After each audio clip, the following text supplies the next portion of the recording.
my screen. Her smile, it shines so bright. She's a queen with every scene. In the morning or the night, recipes and good vibes flow.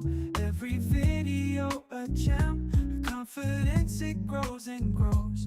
We're inspired like her friends. Unstoppable Flora, she's got that power, spreading her aura, blossoming like a flower. Through the highs and all the lows, she remains so strong. Her spirit always glows. She's where we all belong. With every like and every share, we feel her energy. No storm too strong she can't bear. She's setting us all free. Unstoppable Flora, she's got that power, spreading her aura, blossoming like a flower. Recipes and good vibes flow. Every video a gem. Her confidence, it grows and grows. We're inspired like her friends. Unstoppable Flora, she's got that power, spreading her aura, blossoming like a flower. Through the highs and all the lows, she remains so strong. Her spirit always glows. She's where we all belong.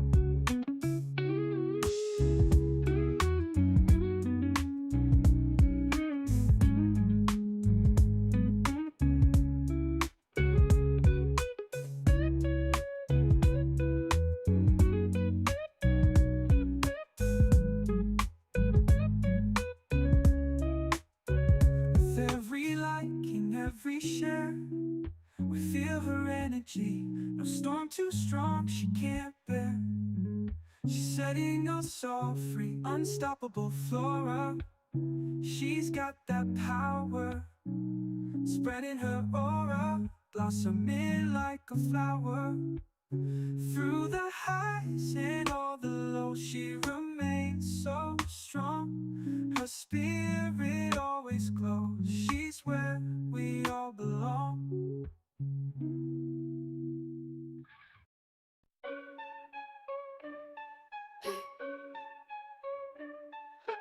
Petals got power, Florabella stands tall. Every drip, every drop, watch the haters fall.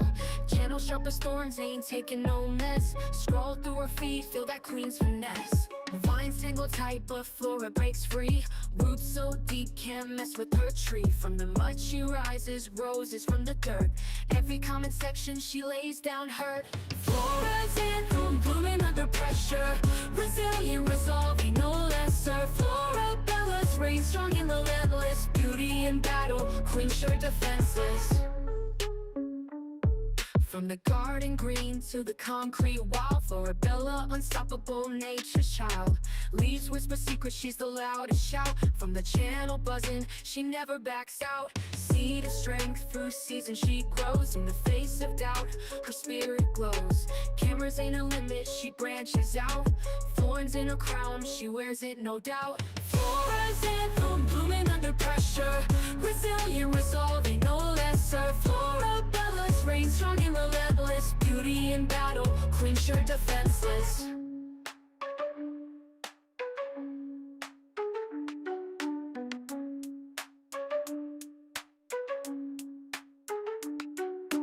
Flora's anthem, blooming under pressure. Resilient, resolving, no lesser. Florabella's reign strong and relentless. Beauty in battle, queen sure defenseless.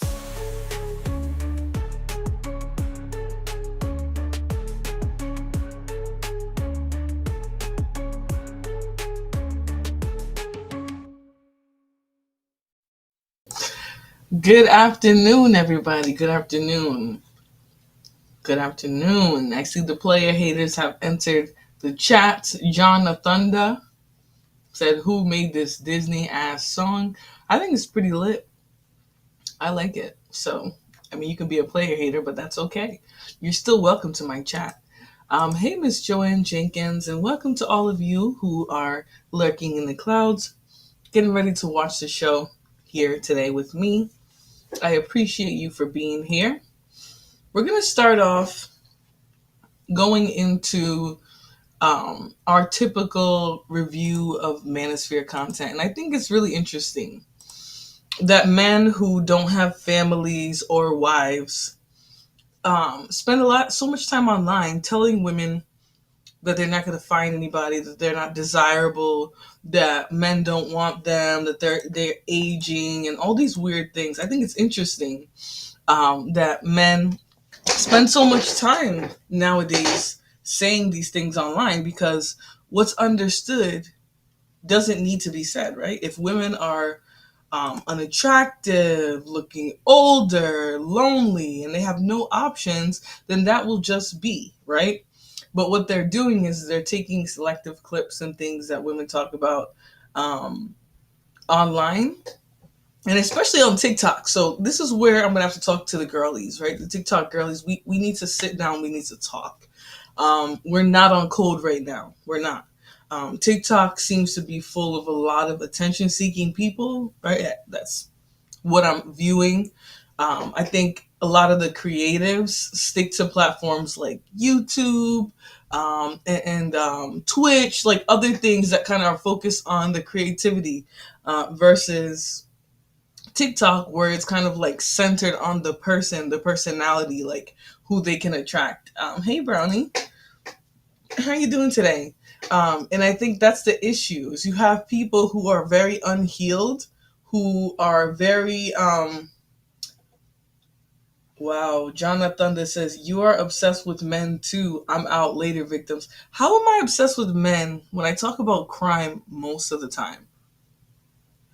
I honestly think a lot of you men get really triggered. Like, I can't even get into the show before you have men coming in the comment section and self-destructing. Like, Jonathan just self-destructed. I haven't even said really anything, right? I specifically just stated that these men get online and they talk about who's desirable, who's not, who doesn't look, who's not aging properly. Oh, these people are so unattractive. They're never gonna find anybody. They hit the wall. Blah blah blah blah blah. Right? But instead of telling men to go their own way, right? Manosphere is supposed to be about empowering men to go their own way, to focus on themselves, to build themselves up, and what they want will come to them. But that's not what men do, right? That's not what they're doing. They're spending a lot of time talking about women, reviewing women, using women's words to make their points. Like, they're literally cherry picking people online to talk about, because that's what the movement is truly based in. And we're going to get into it today. I know a lot of people don't like when we talk about the relationship type topics, but I want to talk about this from the perspective of what these men are really saying in these videos. All right. So if you guys are interested in the topic, definitely hit the like button. We are going to get into some crime, because I'm going to find I found the perfect way to entangle crime in this conversation. Right. And I'm going to throw it in there. So I just want to let you guys know it is going to be a little bit focused on relationships, but there'll also be crime in there. I have two stories that I'm particularly going to talk about today. One of them being the French man who pimped his wife. All right. Years of marriage. She didn't know that while she slept, he was doing the unthinkable. So we're going to go into all that. But let's start. We're going to review this clip. This is the Manosphere father, the father of all bandits, I guess. His name is Manosphere. He's got 100-something thousand subscribers. So when people say that these channels are niche, they very much are niche, right? It's not a huge following, but it's big enough, right? Where maybe men aren't following these channels openly, right? Because you can see everyone's subscribers now, but they're listening and consuming this media. This video came out 5 days ago, got 40,000 views. Right? Obviously, these are popular talking points and beliefs. So let's get into that. If you guys can do me a favor, hit the like button, share, and subscribe, and we'll get in it. Joanne says, I know about him. Horrible stuff. Yeah, I mean, he says a lot of really pathetic things. And we're going to get into all of it. But I just think it's interesting how these men make 30, 40-minute videos telling women that they're not desirable. All right, let's get into it. So, I have just turned 30. Can't quite believe this, to be honest, but here I am. And I decided I really need to find a husband. Like, it's no joke anymore, so I have to take this dating thing really seriously now. Okay, ma'am, but why didn't you prioritize finding a husband till now? What did you do in your 20s, ma'am? So I have decided that I am going to go on 30 first dates while I'm 30. I've got no idea how this is going to go because, as we know in the past, I've been on some proper dodgy first dates. So yeah, I'm just going to stay positive though. There's a little bit of hope out there that there might be a husband somewhere for me. So yeah, I've been on my first date last week, so I'm going to film another video soon to let you know how that went. Right, okay, I know I said I'm going to do this 30 first dates while I'm 30 thing. However, I've just realised, where on earth am I going to find all these people to go on a date with? I mean, maybe dating apps, I guess, but if you've got any tips on how I can actually find men to go on a date with, please let me know, because Okay, ma'am, and do you think if you have a series where you document your dates with all those men, do you think... And let me just say this, right? Because he's about to get into his little misogynist bag and talk about how women should be untouched whenever they find a man, even though, most of these men out here will pressure you for sex, pressure you to do all types of nonsense and debauchery, but expect you to be untouched when you reach them, right? He's making a good point, though.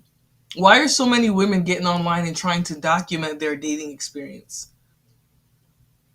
This is something I don't understand about TikTok. Like, if you have a story time or something that happened in the past, okay, you're getting the little story out and that's it. But to really try to make your dating life content, like, I'm not seeing what people used to do, which was like those speed dating events. You're just seeing people online talking about their dating experiences, putting out people's business, putting out what it is that they're learning about people when they're dating online. And he's right. You're not going to find any of that desirable in a partner. So I think it's a little weird that people are documenting their dating history online. I honestly think the best way to date is to date privately. And if you meet someone and it goes well, you can choose to make that a social media thing and show the social media your relationship, or just keep your social media to yourself and they keep their own. She might have a nice face, but I can't figure it out because I can't stop looking at her. Yeah, I mean, she has a giant rack out, right? This is what these men hate, right? That women are 30.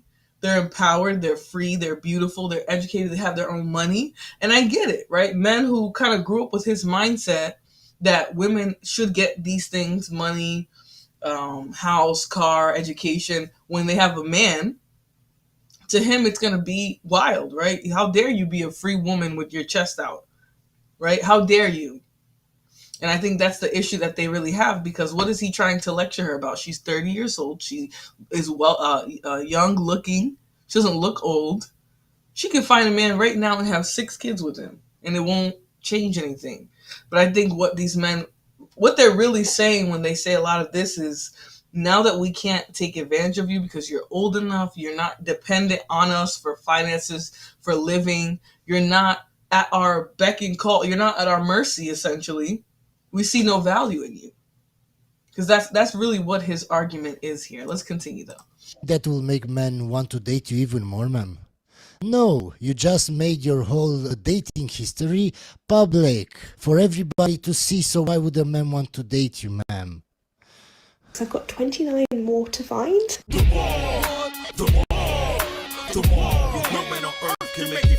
Alright, so I have a quick question for Okay, guys, so she's back. I made a video about her 2-3 days ago. She's back. all of my girls who are specifically in their late 30s, 40s, 50s, and beyond. And if you're using Hinge, like, are you struggling? Because I've mentioned that I deleted them for almost a year, and unfortunately, I'm back on.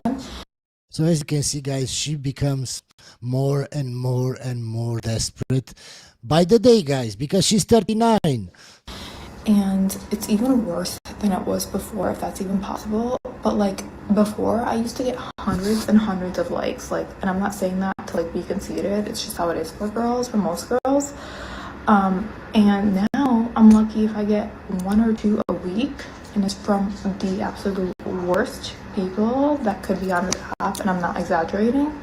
And I need to know is this just happening to me or is it everyone? Because like I felt kind of hopeful, like maybe there was new hope when I re-downloaded them, and now this is like crazy. Like I don't know what's going on, but something definitely is off.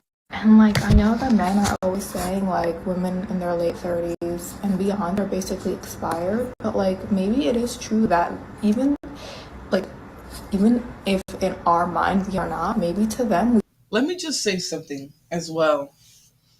If you are so lonely that you're getting to the point where you're starting to agree with toxic men about your value as a woman, right? Then you likely need to find something to do, right? You need to find purpose in your life.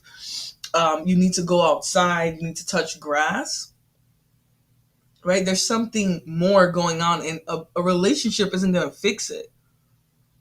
So when I see women saying stuff like this, and men like him jumping on it to do a slam dunk, all I see is a person who, one, doesn't know themselves, two, has no value, sees no value in themselves. So there's a self-esteem issue, which I would prefer they be single than be in a relationship, right? Because you have issues with self-esteem. You don't see value in yourself because you're a certain age. You need mental help, right? You should go and talk to a therapist. You should try to figure out why you see no value in yourself as a woman, as a desirable partner over 40 or over 39, with however old she is. Right? When these women get on here online, specifically on TikTok, and try to affirm these delusional talking points of men, I know that it's coming from a place of low self-esteem and desperation. That's all it can be. Because the older women that I remember when I was growing up, they were not talking or thinking like this. They were not saying, oh yeah, maybe these men are right, we're not valuable over 30. No, the women who I knew that were older, were confident, who were getting married later on themselves, it didn't sound like this. So this is a self-esteem issue, right? This is a issue where a lot of us are spending a lot of time on the internet. We're not really fulfilling ourselves in the same way that maybe people were a long time ago, 10, 15 years ago. Everything is all digital. Friendships, relationships, education, even how much people like their jobs is all digital. You know what I'm saying? Like, I think that's a issue a lot of people have today. Gito said she's guilty. I just got here, but I know she's guilty. She's guilty of having low self-esteem, because that would be the only reason why you would get on TikTok, and agree with toxic men that after a certain age, men don't see value in you. Any man who's going to see less value in you because you're older is not a man worth keeping in the first place. Right? They're just not. But I think there's a lot of people who aren't touching grass right now, similar to this guy, who would get to their big old age. They don't have a family. They don't have a life. They don't have nothing going on. They're just online making money off of lonely losers who want to complain about women all day, because that's what he's doing, sitting in that gaming chair. He's earning a living convincing men that women have no value. So yeah, I think she definitely needs to work on herself, and she's guilty of having low self-esteem. So yeah, we haven't really got to the crime segment of the show yet. We're just reviewing some of these Manosphere talking points. This channel is of a guy named Manosphere. I never saw his face before, but I saw his face for the first time today when I was watching the video. And he's some Middle Eastern weirdo, bald. Obviously, he slammed into the wall years ago, and he's really mad about it. But this is the stuff that he says, and we're going to get into sort of these talking points that men have about why they don't want women when they're older and things like that. All right, let's continue. we actually are, and they're stopping their age range at like 35 or 30 or whatever it is, because My God, the first woman that had the realization that maybe men are right. You've seen it here first, guys. Now I can die happy. it's like this is actually ridiculous, and I've never felt more hopeless than I do now. I automatically think every hot guy I see in the wild is taken. They always say what doesn't kill you texts you 6 months later. And let me tell you, They're right. Try not to be that weird, okay? Don't tell him something mental. I told him that I have a haunted doll set that I pray to every morning, that I won the London Marathon 3 years ago, and that I fully believe that I could take on a woolly mammoth, and then he called me a psycho, and then he said he loved me again. The angriest people in the world are born on these dates. And the stupidest people in the world are the ones that believe in astrology. So what's your point? I told someone I was 36 the other day, and they were like, wow, your skin's really good. Like, what do you do? What's your skincare routine? And I was like, I don't have a husband or children. And why do you think women that have a husband and children have bad skin, ma'am? It's because they let themselves go after they get married. They don't take care of themselves. Maybe it's because they're running themselves ragged, right? So men can sit on their funky, fat bottoms, eat, play video games, dirty up the house, and give half of a paycheck. Right, that's why those women don't have, or half of the bills. Right, that's why those women don't have good skin. That's why they gain weight. Right, because today these modern men want slaves essentially. They want women to split bills with them and also be their homemaker. Right, which is an oxymoron. Why would we do that? If we can pay our own bills and take care of our own selves, why would we take on half of your bills and have to clean up after your funky self and raise kids on our own? Right? Because we know men who talk like this don't sit in the home and raise healthy men, right? They talk about, they speak in bravado terms, and they teach men to value macho things while their mental health is deteriorating. Right? And while they take on half the burden of bills, because most women today are not getting their bills paid by any man. Okay, so what he is talking about, single women look, because they don't have a lot of burdens like women did back in the day when they were taking you on and having your funky kids. All right, let's continue. Ma'am, they get fat. That's why. I don't think most women understand this, and men correct me if I'm wrong, but a man would much rather date a woman who works as a waitress and makes no money but respects him, loves him, and supports him in the ways that he needs than a woman who works as a lawyer or a doctor, a boss babe who makes a bunch of money but doesn't respect him, doesn't give him any peace, is constantly nagging him, and does not support him in the ways that he needs. And she's very masculine. And you know, the interesting thing is, I always hear this from unaccomplished women. It's always the women who don't have careers, who look like streetwalkers, dress like streetwalkers, and their 10-year plan was to be a bartender, who say stuff like this, right? Because there's balance. The best marriages are between people with the same education level. So if a woman is a boss babe, a business owner, somebody who built herself up through education or whatever, that's the type of man she needs to go and find. Not some bum nigga who every penny that she spends on herself, he's going to be clocking it and thinking that she thinks she's better than him because she makes a living. Right? Women are people are supposed to be with people who are on their similar level. Those are the most successful marriages. So unaccomplished women saying things like this is very disturbing to me. Maybe get a career, right? Maybe find something for you to do with your life so that you don't have to pander to men all your life. Right? And it always is unaccomplished women who act like women who have education and money and success aren't respectful to men. That's not synonymous. You know, it's weird that it's always women who don't have anything going for themselves who will apply this logic to all women. And tell me if I'm wrong. And no, you don't have to be grateful that someone is willing to date a single mom. That mindset needs to die a slow death. You are not a burden. You are a beautiful, whole human being who brings so much to the table. Perspective, resilience. Baggage, trauma, a kid from another man, a baby daddy. Depth, compassion, growth. And anyone who is let into your orbit should feel honored, not like they're doing you a favor.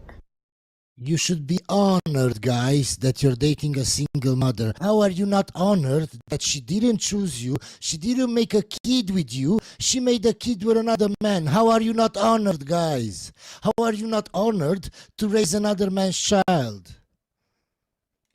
I swear they're delusional. The bird theory is real. and it's when a pigeon tries to fly with an eagle and an eagle tries to fly with a pigeon. So the eagle will keep soaring and soaring and soaring, and the pigeon will keep trying to keep up, and the pigeon will get upset with the eagle, and the eagle will get really upset with the pigeon because it's not able to do what it wants it to do. So that, and this is what women on TikTok aren't understanding, right? When you get online and you have these rants and you're talking about what you're doing in your love life and what's not working for you in your love life, you and the men who consume this delusional losers content, right, are both feeding people, right? You're paying people's bills. You who's getting online, sharing your experiences, being ultra vulnerable in a way that you don't need to be, are feeding men who use what women say as talking points and as ways to degrade women as a whole. Right? You're both feeding an algorithm of delusion. The delusion coming from men thinking that they're going to expect women to be Molly homemaker, while also splitting the bills. And if they do expect, or if they do intend to provide, they expect servitude. Right? That's one side of the delusion. The other side of the delusion is that you need the internet to know every aspect of your relationship, your life, your dating experiences, what goes wrong in your relationships, your intimate details with your partner. This is not necessary. You can give women good dating advice without putting your business out there. I don't understand why women do this. I don't get it. There's a way to give the advice without being so vulnerable. So when I see some of these that he's reviewing, like one woman talks about how she wants to go on all these dates in a year, and it's like, okay, either you're doing this all for attention and you actually don't intend to find a relationship at all, or this in some way, shape, or form validates you, and this is how you think you're going to find a relationship. And I don't get it. Beautiful or not, you should not be on TikTok talking about your dating experiences, talking about your intimate relationships and all of that. It's not the place for that. Unless you're doing a story, which is like a story time lesson for women. Like, I think more of that should happen and less of the whole bringing people into your dating vibe and your dating experience. Like, this is one thing this is why I don't go on TikTok, because it's too much of this talking and blabbering and creating talking points for men to place on all women, which I'm not saying women shouldn't be online talking and saying whatever they want. I'm just saying when you get on here and you spill everything about your dating life, or you start crying and talking about how lonely you are, you're actually kind of feeding the ego of these type of men who first of all, they get off on seeing you complain about not having a partner, but they also are profiting off of this, right? Convincing men that women have no value and they're this and they're that and they're going to hit the wall and never find anybody. That is profitable. But it's not creating a good dating environment out there for people who are trying to seriously date. that's where it comes in, is sometimes you have to be with two pigeons and sometimes the two eagles work together. So yeah, the bird theory is true. She's cuckoo. I just think too many men today are nonchalant. They don't want to woo women. They're like, I'm not really into the whole chasing thing. Okay, well, Andrew, are you into other men? Because no woman in her right mind is going to want to chase you. Okay, you're nearly... Okay, ma'am, and why are you complaining about this? If you had so many men that wanted you, that wanted to wife you up, you wouldn't complain. So the guys that you go after have so much options that they don't have to chase. 40 and you've been wearing the same. That's actually not the case at all. It's not about options, right? Men aren't not approaching because they have a million options and they don't care about chasing individual women. That's not what's happening, right? At all. It's not about options. It's just about people not dating, not actually getting to know people, not actually going out there and exploring and trying to meet people. That's what's not happening. People aren't traditionally dating anymore. A lot of it is digital. A lot of it is talking on dating apps and never going anywhere, or talking on dating apps, meeting once or twice, but then, counting the person out for something, not even serious, right? That's what women mean by nonchalant.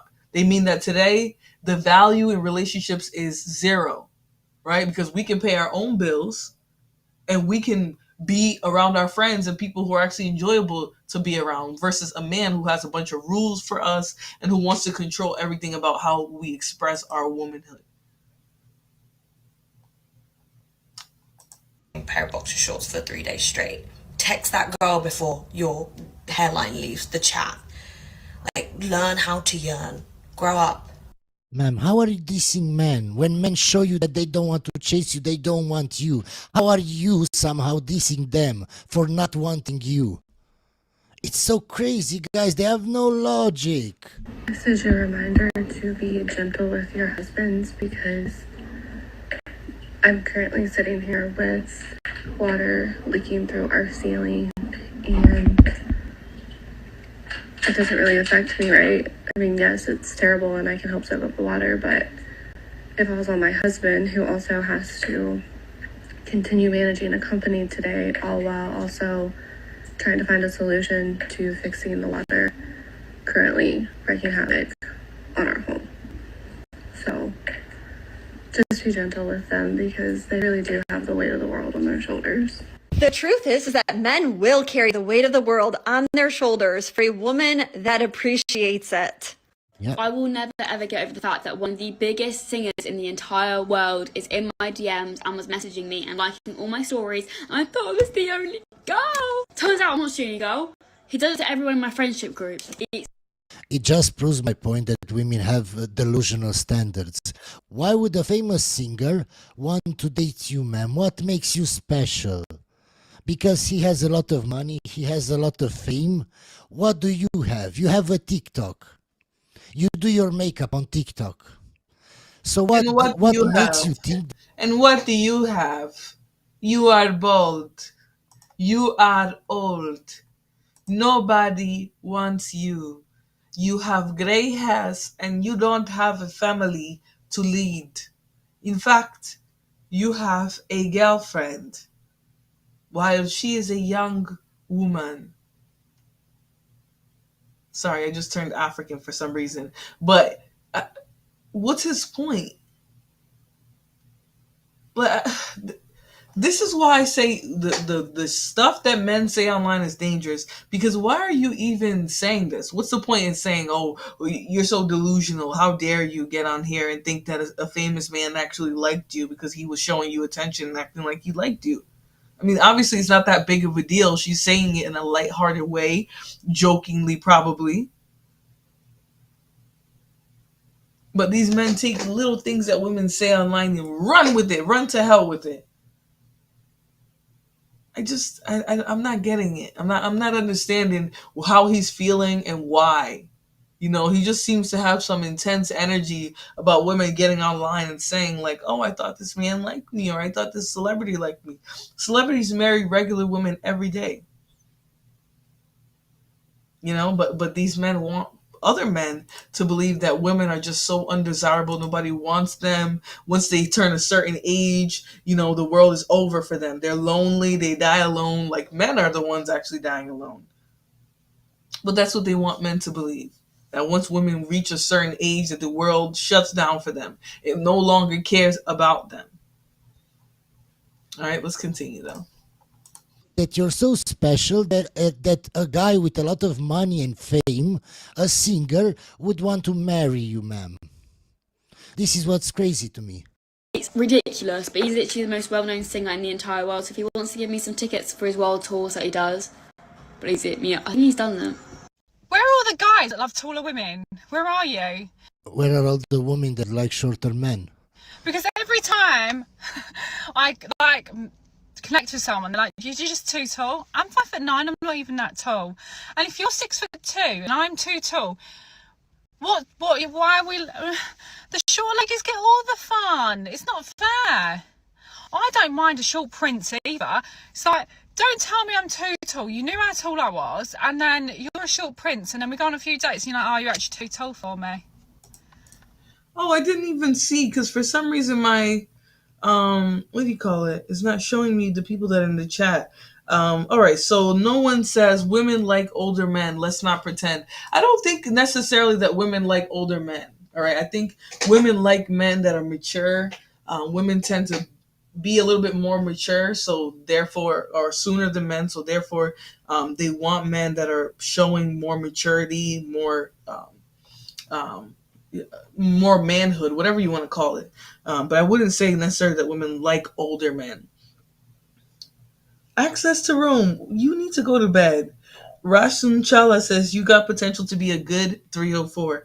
Yeah, these are the talking points that a lot of men use, right, to be kind of shameful. Like, oh, you're a 304. Sorry.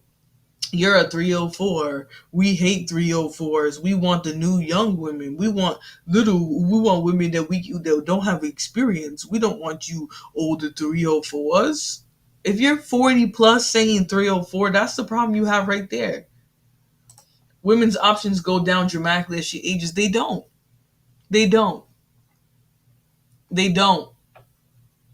There's still regular men out there who want to date regular women. A lot of the men who get online and say stuff like this can't get any women, right? They're struggling with any woman, even what you would consider a less attractive woman who's older. The average woman has way more gets way more attention and access to relationships than the average looking male. So I mean, I don't necessarily believe even that. Men want kids and women in their 40s can't have kids. There are women who are having kids late in life all over the world. All over the world. And at the end of the day, a 30-year-old has nothing to worry about. Now, let me say this. Okay? I'm 30 years old. And I don't have an issue with finding a date. I don't have an issue with options. Actually, as I've gotten older, I've been less attracted to more men. When I was younger, I felt like I found more men attractive. Like I was like, oh, all these handsome men, ooh, they got a job, they got a house, they got a car, da da da. Versus now, not only are men not as self-sufficient as they once were, but they're also not even romantic or attractive or have game or any of that like the men did. So it's like you have these bad attitudes paired with getting actually nothing out of these relationships.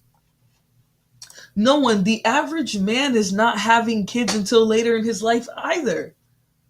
I know so many 30-year-old career men who are waiting for their wives to have kids. They're waiting to be in a committed marriage relationship to have kids. There are women my age, same thing. They're just now getting the house and the kids and the car and all that. They're just starting that now in their 30s. So I think it's weird when men like to say, "Oh, you have less options for good men." I didn't say you had no options. No, I don't have less options. I have the same options. We've all just gotten older. That's it. Men who are 40, 35 dating 20-year-olds, those are not healthy or good or happy relationships 9 times out of 10. The average man doesn't want kids in their 20s. The average man barely wants kids in their 30s. I think it's weird that men are grasping onto these changes. The age that people are having children and then marriages has been going up for a long time. It's been going up since at least the 90s. And now we're in 2025 where people are waiting till they're damn near 40 to have kids.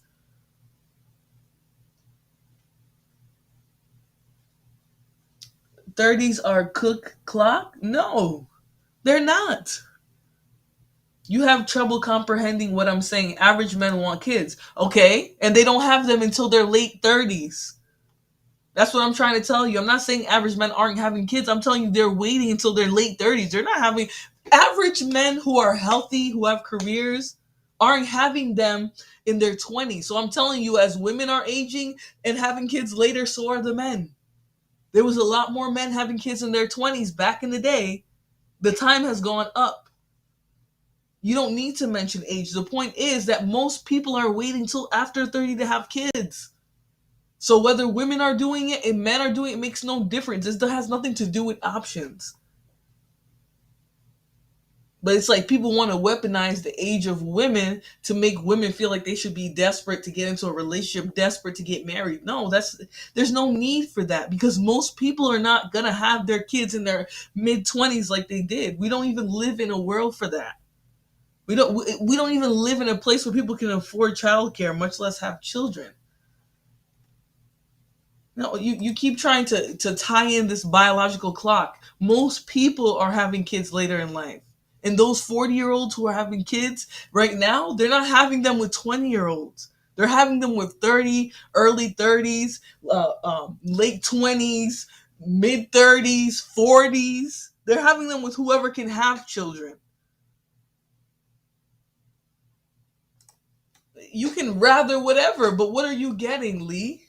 You can rather Beyonce, but are you getting methane?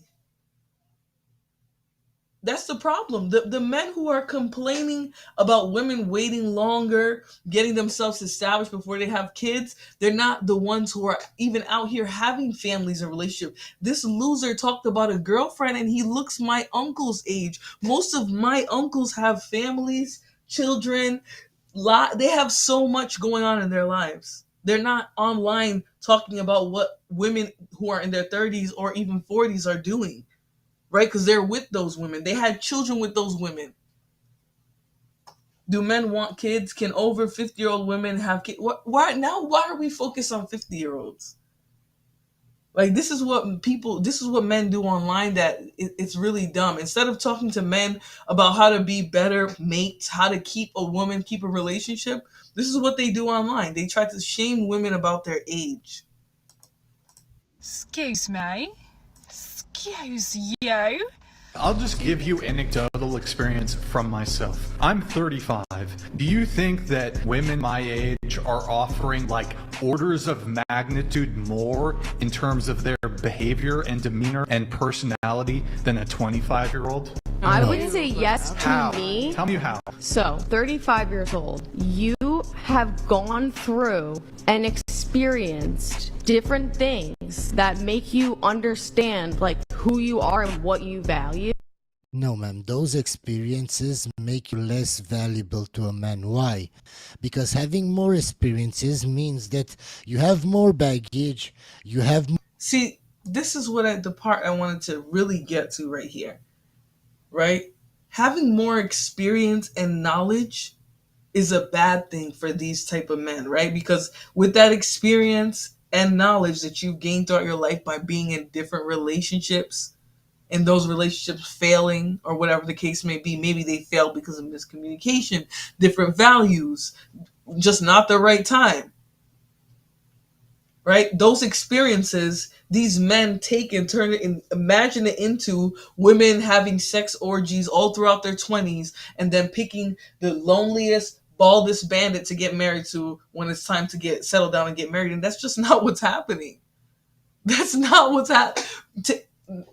I hate the fact that men have been introduced to corn, right?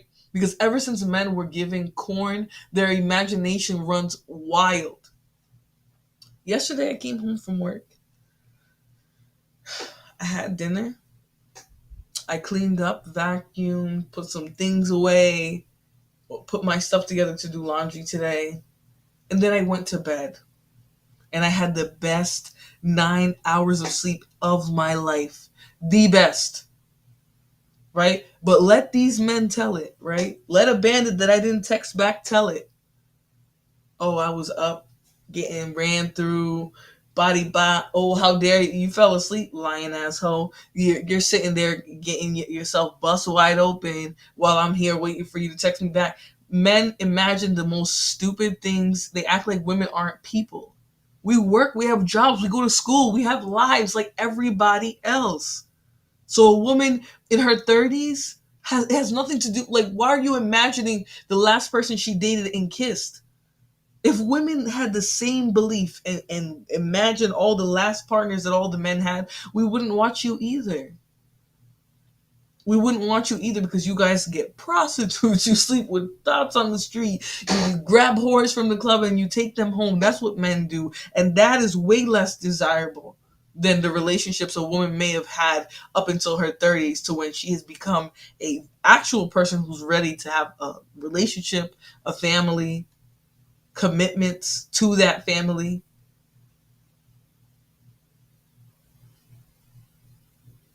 I never said that. You're the one who's obsessed with age, not me.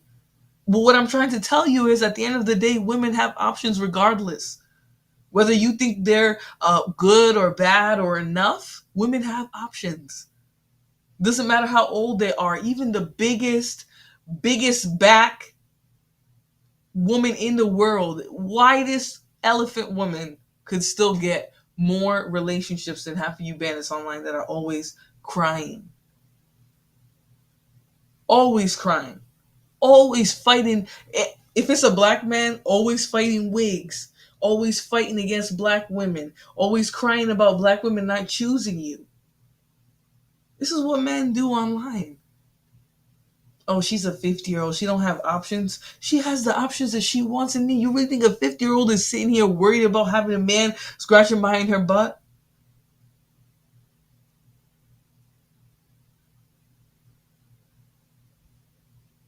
I'm claiming age lessens opinions. You claimed it didn't.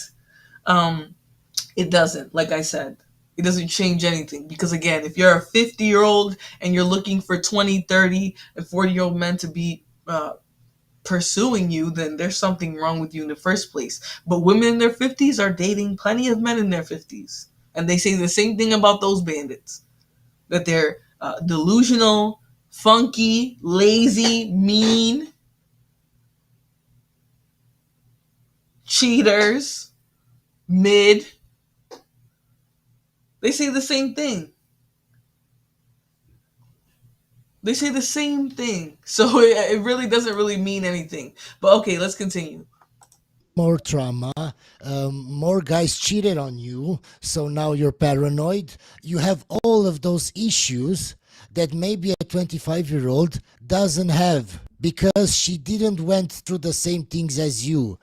Why do you think that your experience would benefit me, ma'am? How do I benefit from you having more experience? You want that from a man because a man with experience knows exactly what to do in a relationship and how to lead. So yes, you would want a man.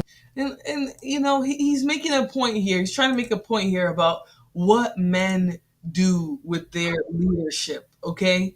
This is what men do when they're given the power to lead their wives, okay? I'm going to focus in on a case here that I mentioned I was going to talk about because men like to get on here and shame women who aren't married or attached in relationships, who don't have a bunch of babies and a bunch of nonsense going on, who aren't stressed and all wrinkled and being abused by a partner. They love to shame women, all right? But I want us to get into what this man did to his wife who trusted him to lead her.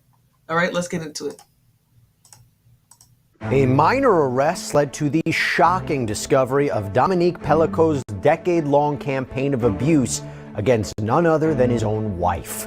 What appeared to be the life of a quiet family man was exposed as a nightmare, as Pellicot drugged and raped his wife Giselle, and he even involved 50 other men in the crime. These men, along with Pellicot, all stood trial in a landmark case that rocked France. And we're going to break down everything we know about this disturbing case. Welcome to Sidebar, presented by Law and Crime. I'm Jesse Weber. Hey, so real quick before we jump into this, I have an exciting announcement for you all. The video version of Sidebar is now available on Spotify. We are so thankful for your guys' support of Sidebar. Us getting this show on Spotify video, it is truly due to how loyal this audience is, so thank you so much for that. And yes, you can now watch and listen on the go. From Diddy to the United Healthcare murder updates to crazy court moments, it is all on Spotify. So right now, you can scan the QR code on screen or click the link in the description to follow Sidebar on Spotify. For years, Dominique Pellicot led a quiet life with his wife, Giselle, and their children. He was a husband, a father, even a grandfather. But beneath the surface, a horrifying story was unfolding. One that would only be revealed after a series of shocking discoveries that turned this family's world upside down. Because as it would turn out, Dominique Pellicot drugged and raped Giselle over nearly a decade. His wife.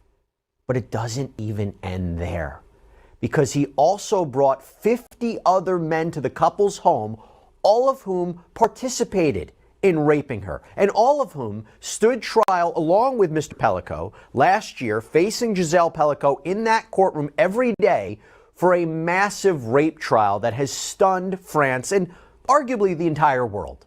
Now, as you can imagine, there is a lot to unpack in this story, from the discovery of Pellico's disgusting behavior to the landmark trial, so we're going to start right at the beginning. According to reporting from the New York Times, Dominique and Giselle Pellico married in 1973, 2 years after meeting. It was a love story, one that Giselle described as the kind of bond that left them inseparable. And during the trial, she even said, "We were so in love, we didn't want to be apart." They had 3 children. They settled in the suburbs of Paris, where Giselle worked. So when women talk about experience, right? Because I saw a few bandits in the chat. Hey Jordan, what's going on, boo? I saw a few bandits in the chat talking about, oh, we don't want an experienced women. We don't want women with bodies. Well, they know we don't want women with a bunch of bodies. That's why they lie about it. Why you guys know it's important. Body. Well, what about this situation? Right? This woman thought she was in love. She thought she found the man of her dreams. And because she lacked that experience and that knowledge, and I'm not blaming her for this. This is absolutely not her fault at all. The problem is she was vulnerable to this man. She was unaware of who he was. She left herself to him, and this is what he did with it. Is every man going to do this? No. Right? But there's enough out there where women need to know themselves. They need to know the people that they're dealing with. They need to pick up and learn discernment throughout their life, which takes time, right? Depending on how you grow up, what world you're in. I'm not saying it's the same thing. I'm telling you that a man can come to you and say, "Let me lead you." And this is what they'll do. This woman didn't know this was happening to her. She had no signs or beliefs that this is what was happening to her. She had no idea. This came to light because she discovered one thing. Otherwise, she had no idea that this was her. I'm not strawmanning you. You can stop crying, no one. I didn't say she had no options. I said she has less options in her 50s compared to a woman in her 20s. What I'm telling you is, why are you comparing two different women who are at different points in their life? A woman in her 50s likely is going to have kids. Either she's already had kids in the family or she's never going to. So comparing it makes no sense. And again, I'm not trying to compare. I'm trying to show you, right, that men will absolutely jump into your life and tell you, "I'm here to lead you. I'm here to take care of you." And this is what they'll do. Right? This is why women need to build discernment. That's why they need to have experiences in different relationships so that they know what's a healthy one and what's not. Because for all intents and purposes, this woman thought she had a great husband. And it took one discovery for her to realize what he really did to her. Right? So before you men get up here and tell women to just sit around and wait for you guys to lead them to heaven, remember that the experiences of women like this is why women no longer wait and leave themselves vulnerable to a man. All right, let's continue though. As a manager in a public company, Dominique worked various jobs, including as a real estate agent. And for decades, their life appeared ordinary. But cracks were beginning to form underneath the surface. In 2010, Dominique's darker side began to surface in a very alarming way, because he was arrested for filming up women's skirts in a shopping mall near Paris. Police discovered he had concealed a miniature camera inside of a pen to capture what they termed indecent images. Pellico ended up being fined €100, but get this, Giselle, his wife, didn't even know this happened. The New York Times reports that she only found out about this 10 years later in 2020. Yeah, it was when he was then facing charges for what happened to her that she finally found out about this. But going back to that, following up on this filming incident, it gets even more disturbing. Because after Pellico was arrested for that back in 2010, the police collected his DNA. And when they ran it through a database, they uncovered that it matched with blood that was recovered at the scene of an attempted rape going all the way back to 1999. Remember, he was married to Giselle at this time. But here's the thing. According to reporting from The Guardian, the evidence that showed the match wasn't entered into the case file at the time that the crime occurred. Now, it's not entirely clear why that happened, but apparently it did. The case was reopened after Pellico's arrest in 2020, where he denied involvement at first, but when he was presented with the evidence, he apparently ended up confessing to the crime. He's currently under investigation for that rape case, as well as another case from 1991. This is where a real estate agent was raped and murdered, and authorities say that case bears eerie similarities to the first one. But now let's get back to what happened the following year, 2011. In July 2011, that is when authorities say Dominique Pellico began drugging Giselle. According to The Guardian, he was crushing sleeping tablets and anti-anxiety medications into her food, which over time led Giselle to experience blackouts. At first, she thought she was just suffering from early signs of Alzheimer's or even a brain tumor. And to make matters even worse, prosecutors said from 2011 to 2020, Pellico was recruiting men off of a now defunct website to rape his wife, who was drugged to the point of complete unconsciousness. Now, among the thousands of photos and videos that were uncovered in this investigation, and we'll get into how they were recovered in a minute, but one specific instance that was presented in court was from 2014. It showed 24-year-old Adrian Longeron, one of the men on trial, raping Giselle, who even at this point still had no idea what was going on. It wasn't until a 2020 arrest for yet another upskirting incident that everything was finally exposed. Because on September 12th of 2020, Dominique Pellico was caught by a supermarket security guard, again, filming up women's skirts with his smartphone. Because after he's arrested, that is when police seize his phones, a camera, a video recorder, a laptop, a USB key, and an SD card. And what do they find on these electronic devices? Well, on November 2nd... Wow, this man is a degenerate. Okay, very, very degenerate. I mean, this is a wicked story that all of this could have been happening. Now, let me just say this. I didn't bring this story up here to go and say, oh, look, men are so evil. Right? That's not what this is for. I'm telling you that you can put your total trust in somebody and be harmed. Right? And be used up like this, be abused. And most of this she didn't even know was happening. Okay? She completely gave herself to this relationship under the guise that she was in love. But she married a predator. She married a man who was doing despicable things. Right now, let me tell you, these men with these weird habits like this, they go through great lengths to keep this part of themselves private for a reason. Right? So suggesting that women just run into the arms of a man and wait for that man to take care of them and love them and run to their leadership is not realistic. The thing that men like this bald loser from this Manosphere channel don't understand is that our fathers told us not to trust you guys.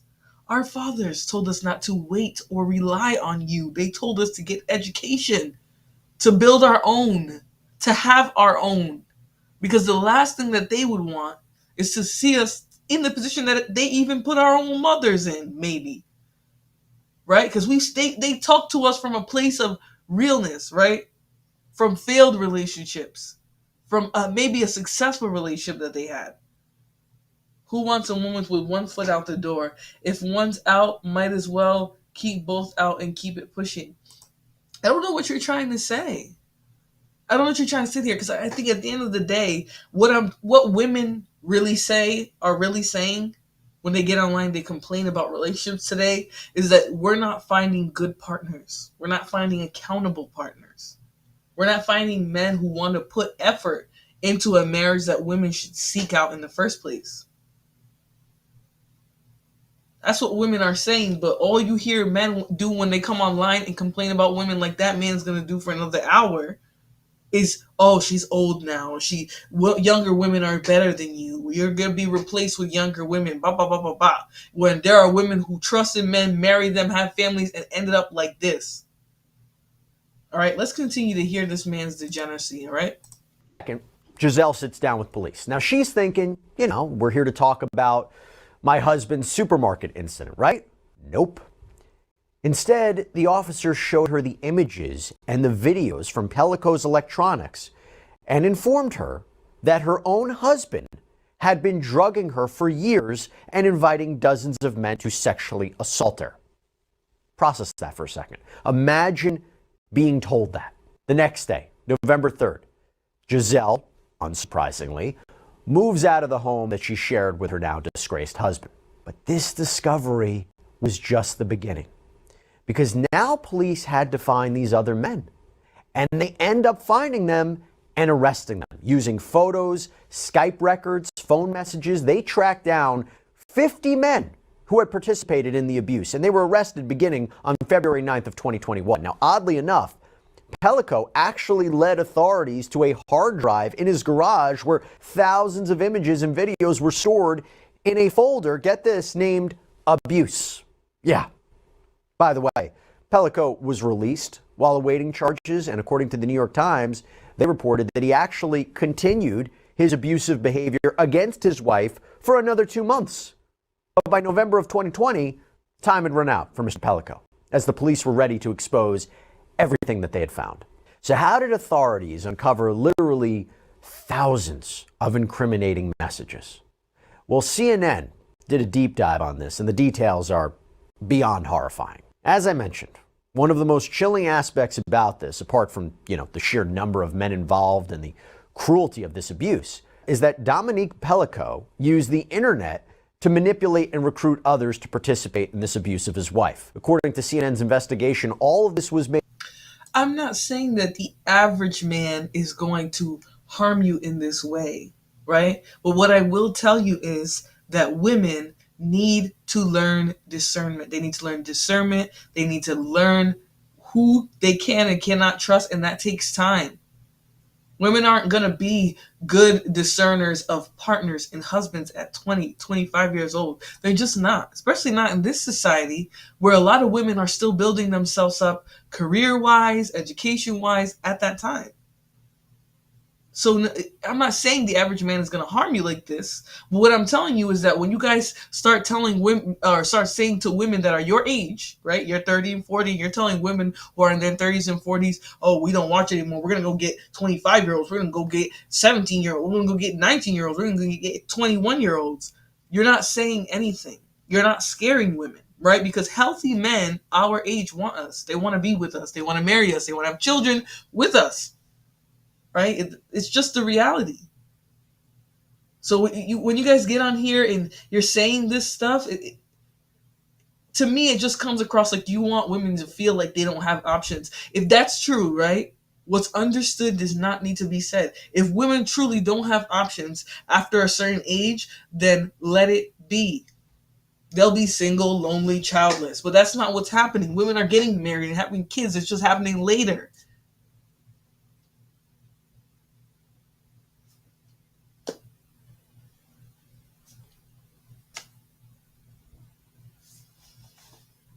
Well, we're not in those times anymore. We're just not in those times. And in the times of women marrying early is when this lady got married to this man who did this to her. This French woman clearly met him when she was a young woman. They've been married for a long time. And it wasn't until deep in this marriage that she realized what was, and even then she didn't realize it. She had to be told what was happening to her.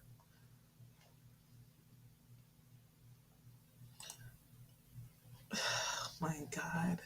Most healthy-minded men don't want women that are 10, 15 years younger than them. That's my opinion. Because most of the men who will pursue me, who are attracted to me, who like me, are in their 30s, and I'm 30 years old. Some are even a little younger, which is disturbing, right? I don't date men younger than me, but who is telling you guys that women's options are dramatically dropping at 30? Because that's what the guy is saying in that video that we just watched, right? Right now we're talking about the French woman. Whose options are dropping at 30? Whose options are dropping at 40? Whose options are dropping at 50? Women have options at every age, every stage of their life. That's just part of being a woman. And I think that's what some men really resent, is that they don't, even with age, women can have access and options. All right, let's continue though. Made possible through a website called coco.fr. So a bit of background on Coco. It was founded back in 2003 by a man named Isaac Steidel, and it was supposed to be a platform for online dating, but it soon morphed into something much darker. The site hosted unmoderated chat rooms where users openly discussed sexual violence, often against women. According to Sophie Antoine, and forgive me if my pronunciation is incorrect, but who works on legal issues and advocacy for the French Organization Act Against the Prostitution of Children, signing up for Coco.fr was free. Only required a name, age, postal code, and by the way, even scarier, once you signed off, all of your chats would be immediately erased. And it was here that Dominique Pellico, under a pseudonym, found a community that not only shared his deviant interests, but also actively encouraged them. And just to give you an idea of how bad this website really was, CNN reported that in 2018, a 55-year-old accountant named Michael Solozzi was stabbed to death by a man he met on this website. Now, despite this, Coco continued to run. As late as 2023, the site was receiving over almost 800,000 visits a month. However, the website's downfall came after Pellico's disturbing communications were uncovered.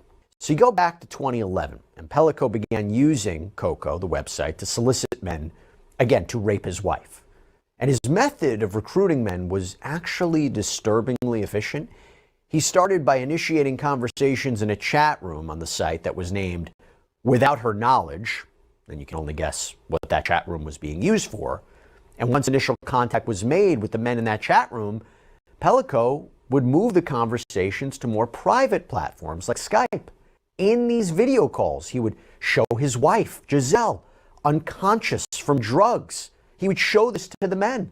Sometimes he would even share intimate photos or videos of her, many of which depicted her being raped. According to The Guardian, which posted a full list, by the way, of all of the men that were involved in this, they came from all walks of life, all willing to travel to the Pellico's home in Mazan to carry out the abuse. The youngest was just 27, the oldest 74. Wow. All men from all walks of life. What? That is insane. Right? That means men are deviant at all levels of life. Any person who would be attracted to what this man was doing to his wife can only be called a deviant.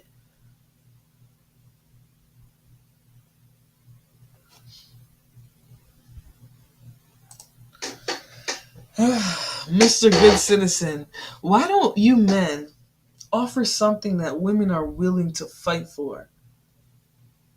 Because most women are getting this. Either an abusive situation or a man who resents them, who hates them, who wants to see them not doing well. Yeah, yep. There was a lot going on with the men that he involved his wife in, a lot, and he specifically didn't want them to use protection. So for him, it was about harm. It was like about using her, right? This is where these ideas that men have about, oh, men need to be the complete leaders, men need to lead their household. Do you think more of this wouldn't happen if we didn't go back? If we went back to that. If we go back to that lifestyle where men have complete control, unwavering complete control, we'll have this thrice. Because this and worse was happening to women. Worse. So, honestly, I don't understand why men can't understand what the fear that women have with getting into marriages and relationships and being completely 100% vulnerable, so that a man could lead and take care of their family. It's just not something that women should do. Women offer less than men, so why would men offer more? Women are your creators. You wouldn't be here if you didn't slide out of a vagina. That's the crazy part. So when you talk about what women offer, it's ridiculous. It's one of the most ridiculous things that I've ever heard. Same thing the past women did. A womb. Creation. Life. The earth. There wouldn't be none of you ninjas if somebody didn't let you fester in their belly for 9 months and then slide you out of their vagina. There would be no you. Women of the past have the same responsibilities and offerings as women today. Women definitely want kids, but who wants to be with a man? Who wants to be in a situation where if they have a child, they have to be vulnerable. They have to work through that pregnancy. They have to work up until 2 months before, a month before they have that baby. After they have the child, they got to go right back to work. They got to split their bills while they're raising up and taking care of babies, doing all the physical labor to raise those kids up. I mean, at the end of the day, why would women want kids? Men don't even have the fundamental belief that they have to provide for a family. So yeah, sure, women will split bills with you, but don't expect them to want kids right away. Because they know what men are going to want to split bills, but what they're not going to want to do is split the general labor of taking care of that child. Yes, I think men have gotten much better. But that still is going to fall on all the women. I mean, this woman thought she was in love. She was raising up her family just for when the night falls, this is what the man is doing to her.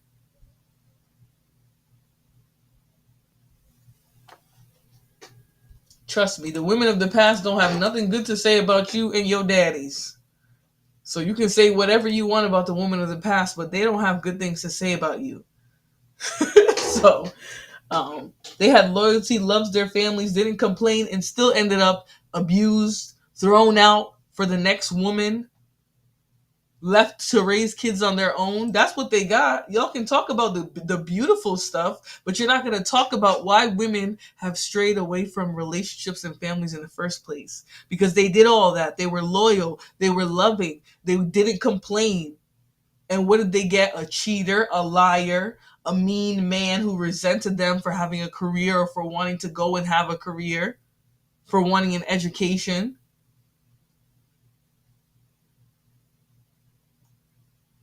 I'm sure you do. But just like the problem women who still exist today, I'm sure there's part of the older generation of women who are delusional enough to tell you that, yes, you are a prize. You as a man just existing, making women split bills with you, you're a prize. I can split bills with one of my sisters, a woman. I can split bills with somebody who I care about, who's an individual to me. Why would I go and split bills to be the slave for a man and a family? This is what men today aren't getting. When my mom got married, she was not working. She was not. When she had me and my siblings, she was not working. She was a homemaker. Men today can't even give half of that. I don't hate men. I don't hate men at all. I don't hate men at all. And I don't even treat men poorly or rudely. I am actually very kind to men. But I think that hearing men like yourself and others get online and say crazy things as if women don't have to worry about ending up like this French woman, it's insane. I have to say something. Nobody's going to beg you to commit to you as if you're doing men a favor by letting them commit to you. What are you talking about? Like, y'all just be mad that women aren't just taking any old man. I think that's what the issue is. Man took turns abusing Giselle, sometimes multiple times over the course of several years, and Pellico's manipulation of these men was very effective. One text exchange published by CNN in the report showed Pellico saying to one of the men, "I'm about to dose her with her sleeping pill. Plan to come tonight at about 3 a.m. With another message from him reading, "The longer we wait, the deeper she sinks into sleep." So the breaking point came for Pellico's arrest in 2020, which we mentioned earlier, and that opened this entire can of worms into what was on Pellico's computer and equipment that police confiscated during their seemingly unrelated arrest. And inside those devices were the hundreds of images and videos of Giselle, his wife, being raped, along with thousands of messages exchanged between Pellico and the men that he recruited on Coco. I don't have to tell you, you don't have to be an expert to know this is really bad and really incriminating evidence. And authorities had truly stumbled into one of the most horrific sex abuse cases in modern French history. Now get this, following Pellico's arrest, Coco, the website, continued to operate unbelievably. In 2022, the founder, Isaac Steidl, moved himself and his company to Bulgaria. He then renounced his French nationality. But Steidl was cooked because Pellico's case was the catalyst for the closure of that website in June of last year.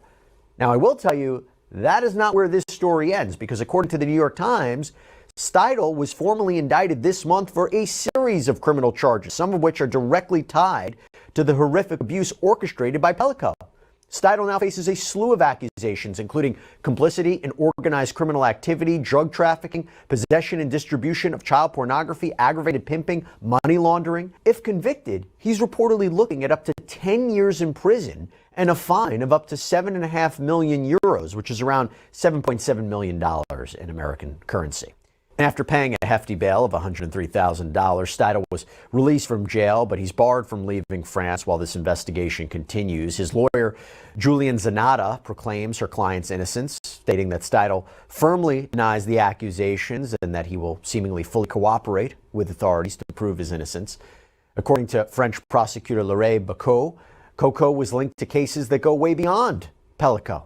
The site was linked to over 23,000 criminal cases between 2021 and 2024. The cases involved nearly 500 victims and included a horrifying array of crimes. We're talking sexual abuse, child exploitation, prostitution, drug trafficking, even homicide.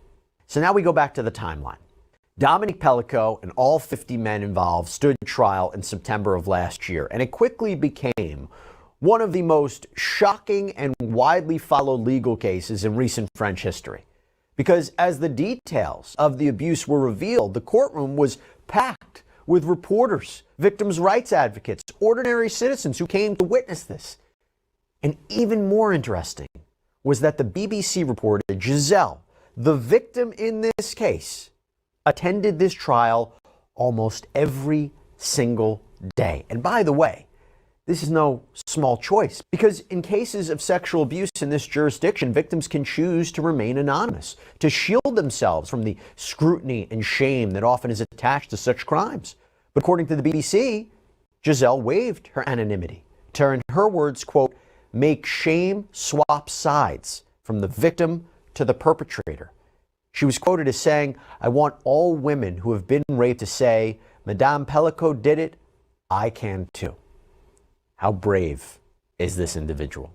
Dominique Pellico was facing multiple charges, including a charge of aggravated rape.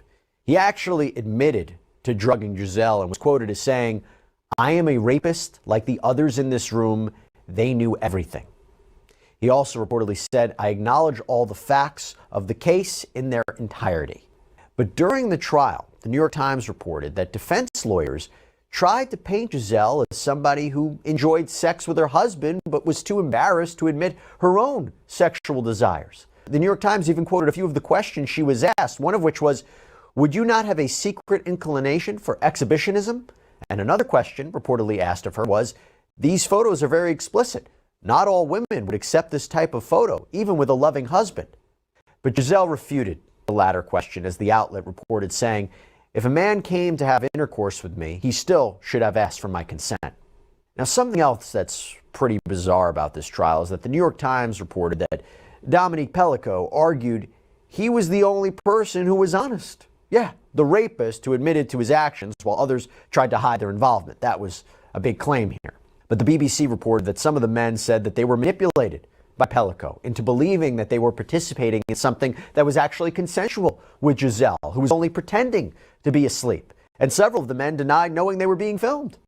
The reporting says that he described himself as a man who was torn between love for his family and this perverse, overwhelmingly sexual impulse that, after decades of suppression, finally took control. He explained during his testimony, I did what I wanted when I had the urge. That's the core of this story. He admitted to feeling remorse for his actions, saying how the mornings after he drugged Giselle, the next day was terrible, but I won't complain about it today because that would be indecent. She is the one suffering, not me. Throughout the trial, the BBC reported that mental health experts painted a complex picture of Pellico, a man whose personality seemed to have been divided in two sharply contrasting parts. On one hand, he was the doting husband, the father, the grandfather, but on the other, there was this darker, manipulative side to Dominique Pellico. This was the man who preyed on his wife's unconscious body and who used his charm to lure others. And you hear that. He was a doting husband, father, grandfather. All right, this man built multiple generations with this woman. And he still did her this way. Now, let's say he actually does have a split personality. I don't think that this man is 1% of men. Right? He's not 1 in a million. Right? This is why there's so many women today who are just choosing to be with themselves until they find a truly healthy, happy relationship. And I don't think there's anything wrong with that, especially if it takes time. There's nothing wrong with that.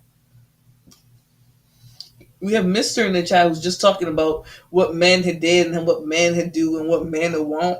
None of us care.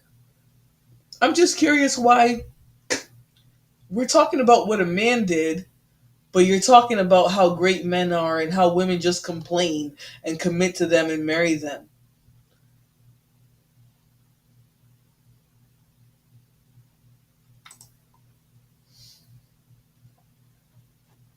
Yeah, he's literally just in the chat whining right now.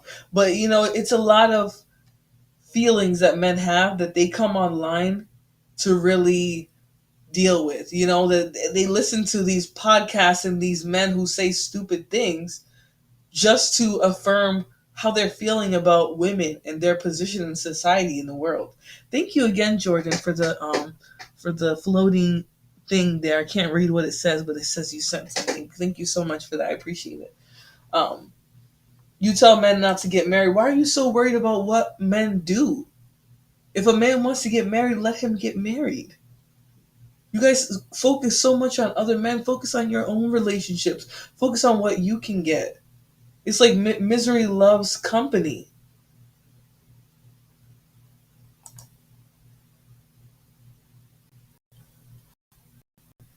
You must not have what you really need because you're online complaining about what women have and what they're doing.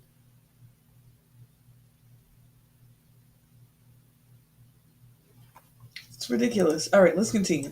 To this twisted world. This side of him, it was argued, emerged from a traumatic childhood, which Pellico said was marked by abuse and violence. According to the New York Times, Pellico himself has spoken of witnessing sexually assault his mother. He also referred to an alleged sexual abuse. That he suffered as a child. Although, to be clear, no evidence was presented of that in court. But referencing his childhood in his testimony, he said, "In every man there is a demon. Mine came from my childhood." As the trial continued, Giselle's children, David, Caroline, Florian, they also testified, according to the New York Times. For them, the revelations were nothing short of catastrophic. They had grown up believing that their family was stable, loving, just ordinary. But the truth shattered that illusion and forced them to confront the dark reality of their father and their father's actions. David, the eldest son, spoke tearfully about the shock of discovering what his father had done, saying, "I don't know who my father is anymore. The man I grew up with, he's not the man I thought he was." David also expressed concerns that his own children might have been victims of their grandfather's abuse. Caroline, too, shared her own painful story. In addition to witnessing the abuse of her mother, Caroline has gone on record saying she believes that she, too, had been drugged and assaulted by her own father. Though she says he had repressed these memories for years, the evidence uncovered during the investigation brought everything back to the surface. Investigators did uncover photos of Caroline in compromising situations, which she believes were taken after he drugged her. But Pellico denied ever sexually abusing Caroline and offered no explanation for the photos. But here is what's really awful. Yeah, this is just despicable. He's a complete degenerate. I mean, completely degenerate. What he did to his family, to this woman. He has mental illness. But it's weird. Men get traumatized and then act like the trauma they went through should excuse behavior like this. Like, no. No. And not even an explanation. This is the explanation of what happens when somebody lets their degeneracy fester. Because it's crazy that there's even pictures like that. Okay, let's continue. I'm going to finish up this story here, and I'm going to move back to the man talking about women in their 30s, all right? He's talking about women who are in their 30s panicking about not having a husband. Okay, let's see here what we got in the chat. Well, you can continue to tell men not to get married, but if you have everything you want, then that means you found what you wanted. So why would you discourage men from finding what they want? I'm not saying nobody would excuse his behavior. I'm telling you, this is the reality that women have to worry about. There are men out there who can present as the perfect person and be nasty within.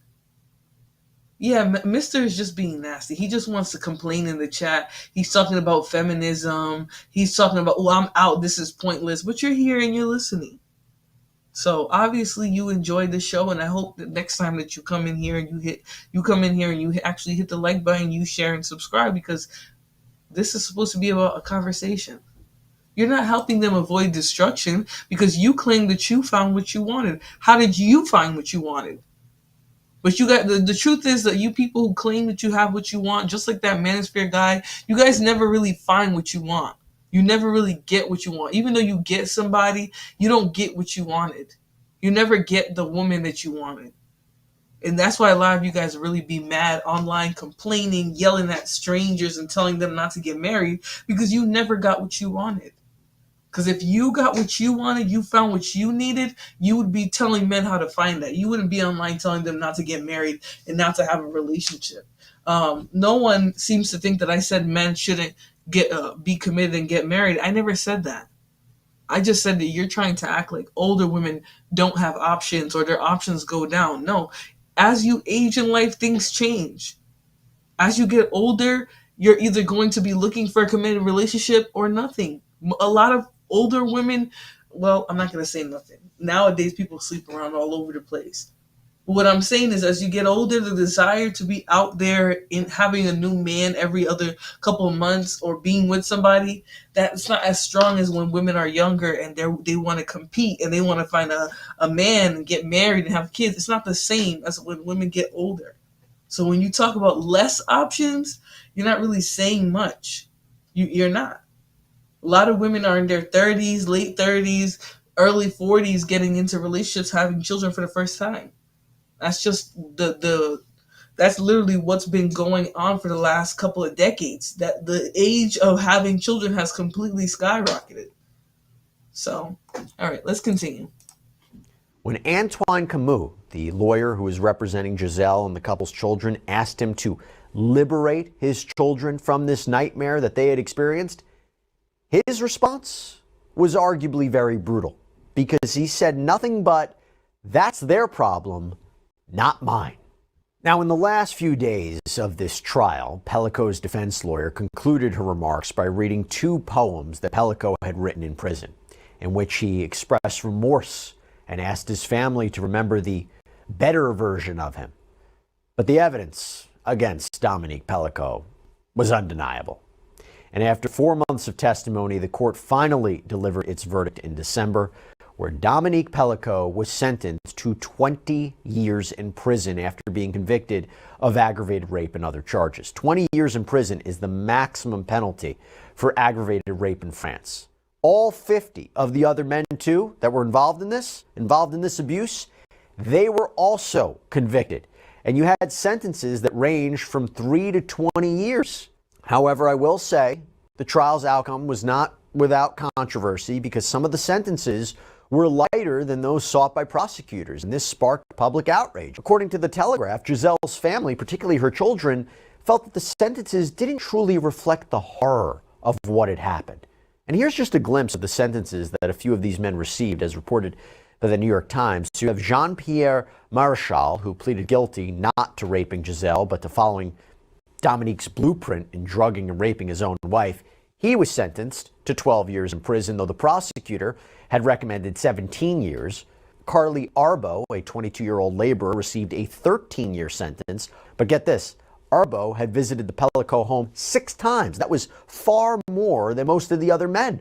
Joseph Coco, a retired manager from a beer company, was convicted of a lesser charge of aggravated sexual assault. He was sentenced to just 4 years in prison.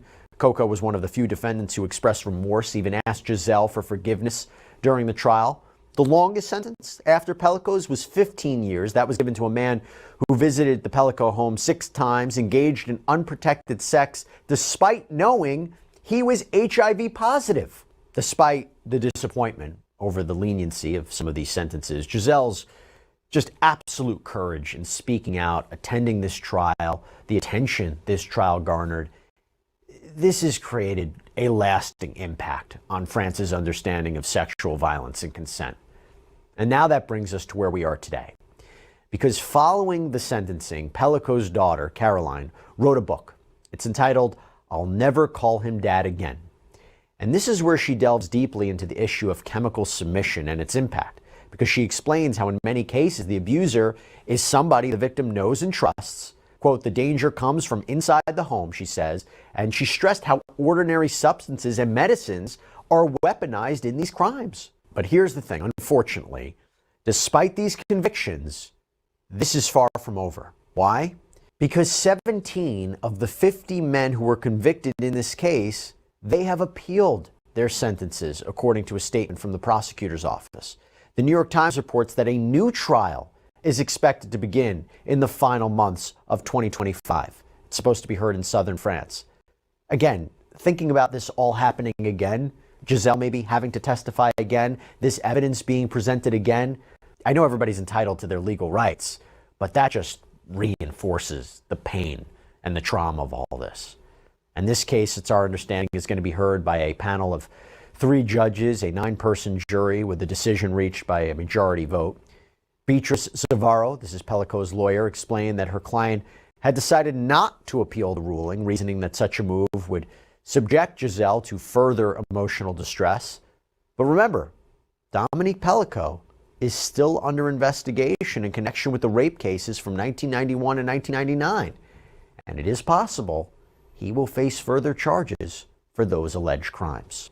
That's all we have for you right now here on Sidebar. Everybody, thank you so much for joining us. And as always, please subscribe on Apple Podcasts, Spotify, YouTube, wherever you get your podcasts. I'm Jesse Weber. I'll speak to you next time.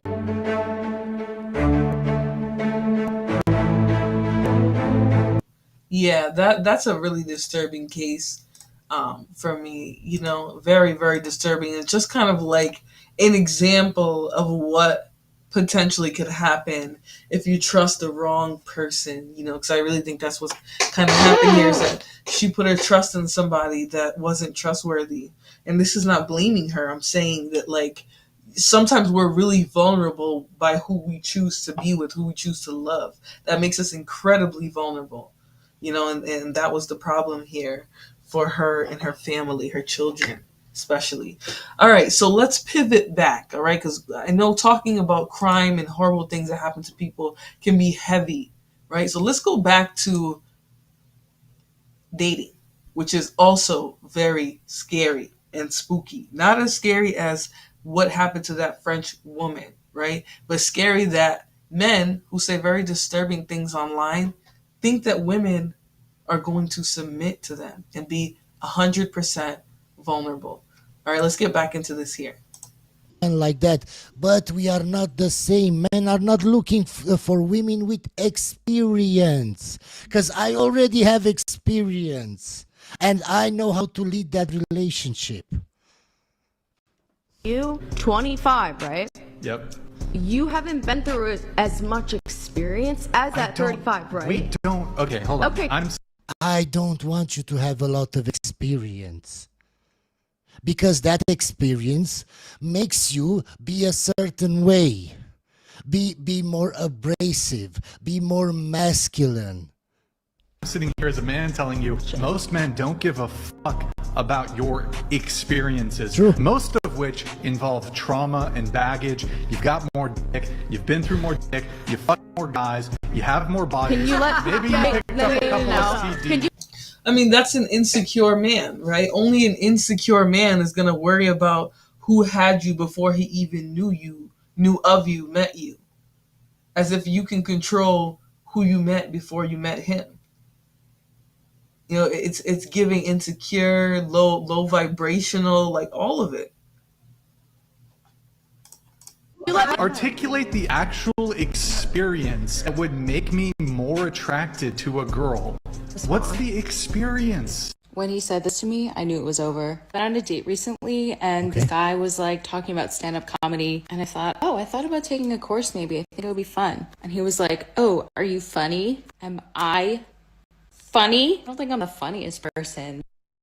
Guys, I am not a misogynist. I don't hate women. I have a girlfriend that I love. I never found women comedians funny. I don't know why. Maybe it's because they don't understand men or how men think, or they can't relate to men.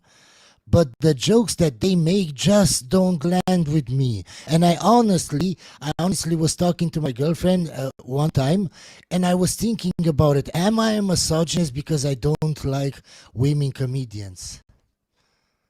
I don't know why, but I don't like them. If you want to see something funny, let me show you the next clip. Hi, my name is Jerem Hoff. I've been married for 12 years and I am a feminist. You know, a lot of men have trouble saying that they're a feminist because they think it's emasculating or something, but not me. I believe that men and women are equal. Anything I can do, my wife can do too. The idea that just because I have testosterone... And I think this man, because of his culture, I think he doesn't understand satire.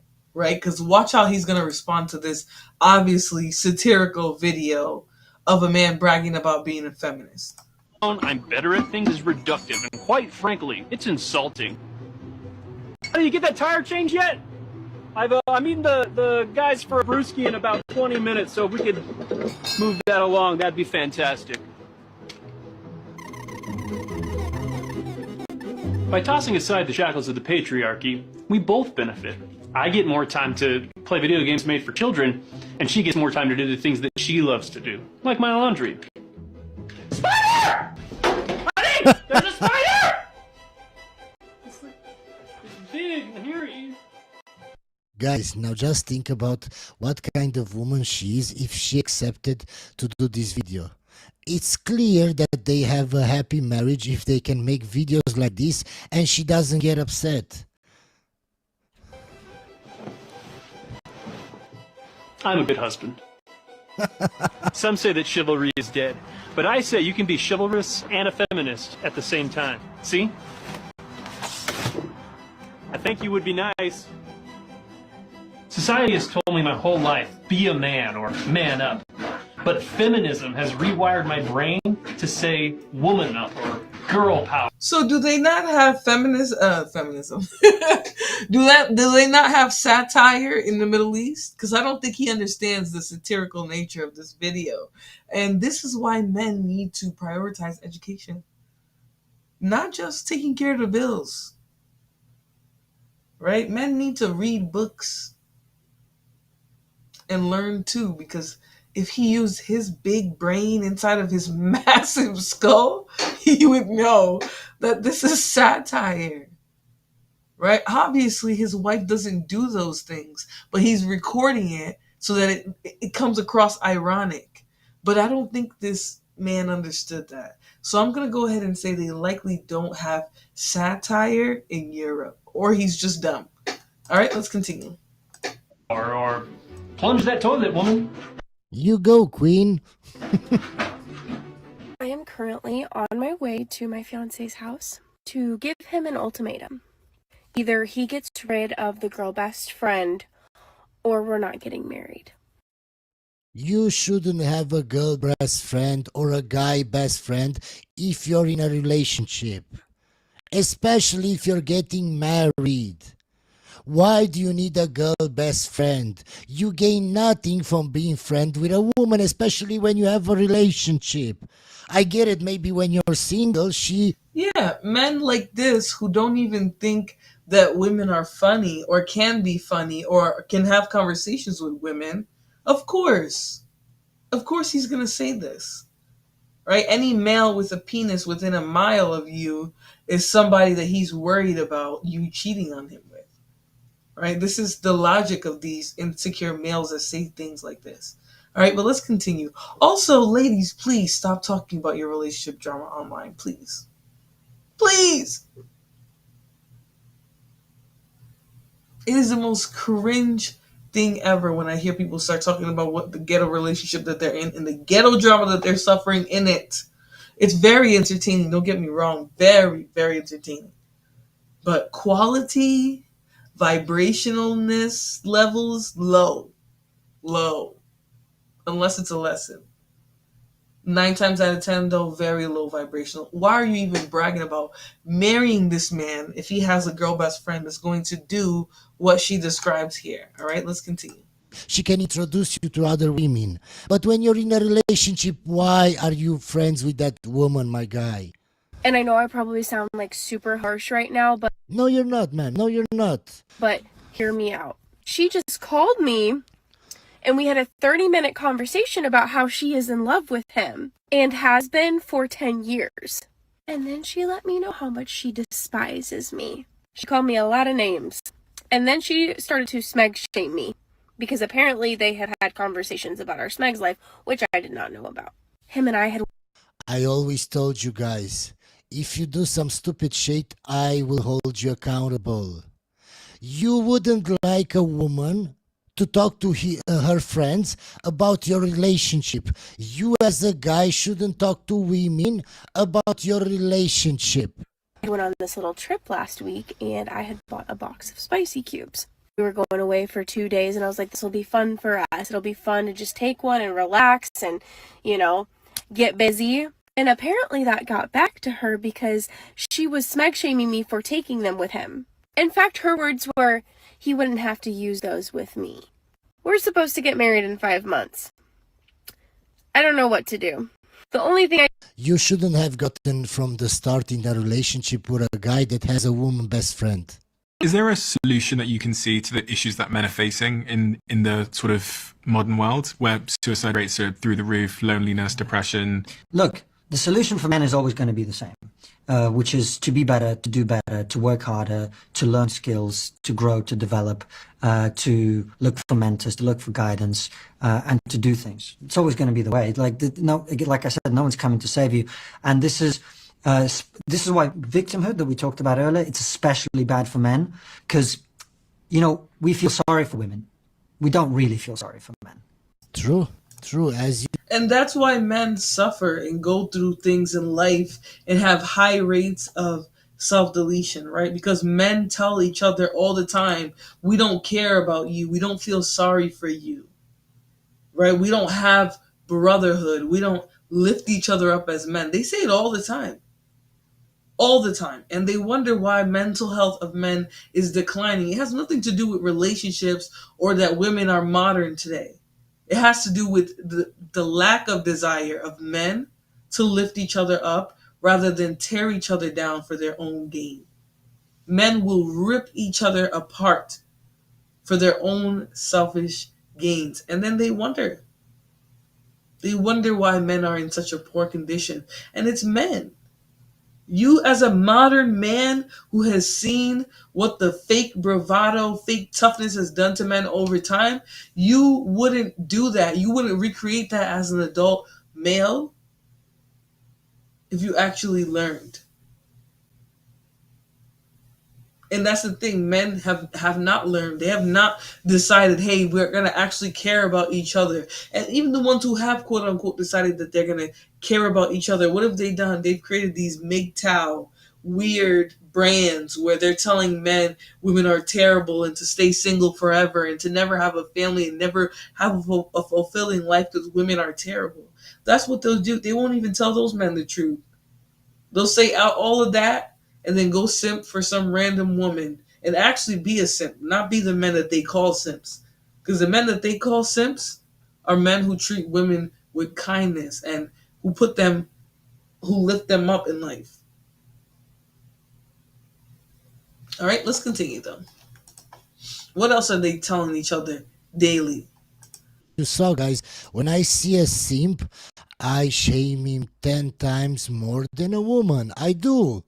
Right. So if a woman is a victim, everyone wants to go and help her and support her, and it's natural and understandable. There's a very good evolutionary reasons for this, I think, which is men are biologically disposable, basically.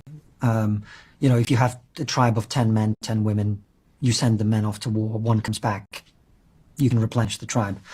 And that's one very lucky dude. If you do it the other way around and you send the women off to war, you're screwed, right?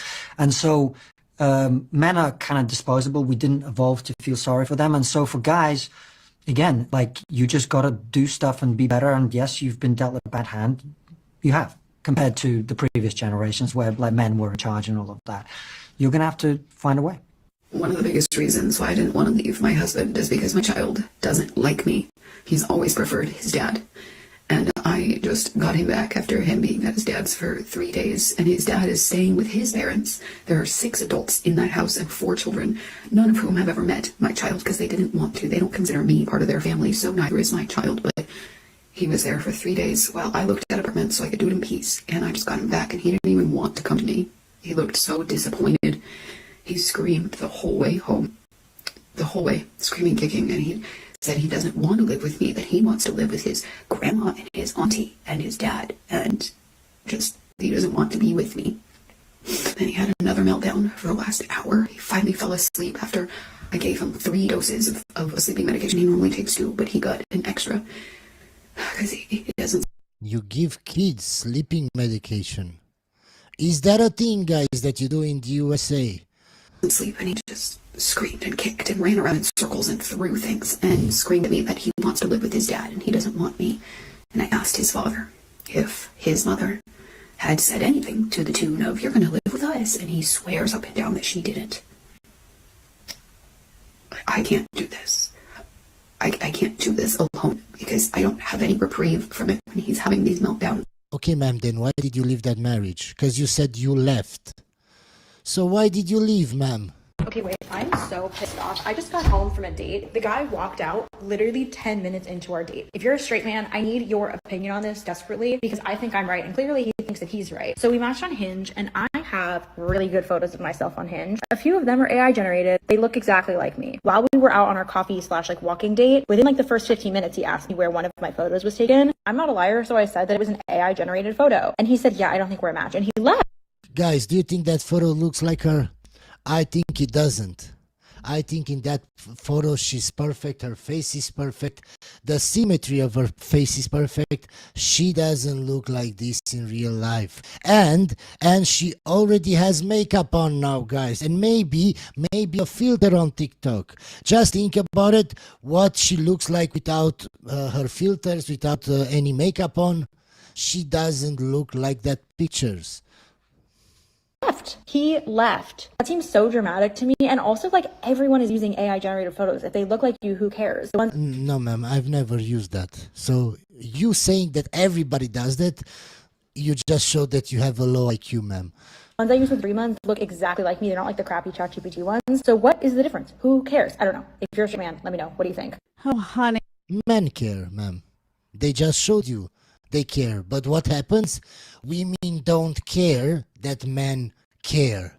Honey, the photo doesn't really look that much like you. It looks like you on like the best day ever. Let's just be honest. So I have a question for her. First of all, single guys in the chat, would you date this girl? Let's say No. you liked her photo. No. From the start, she's a very, very big red flag. Even the fact that she doesn't understand why the guy left, that's a very big red flag. Now, let me say this. I definitely think AI photos is a problem. Like, why do you need your picture to be AI?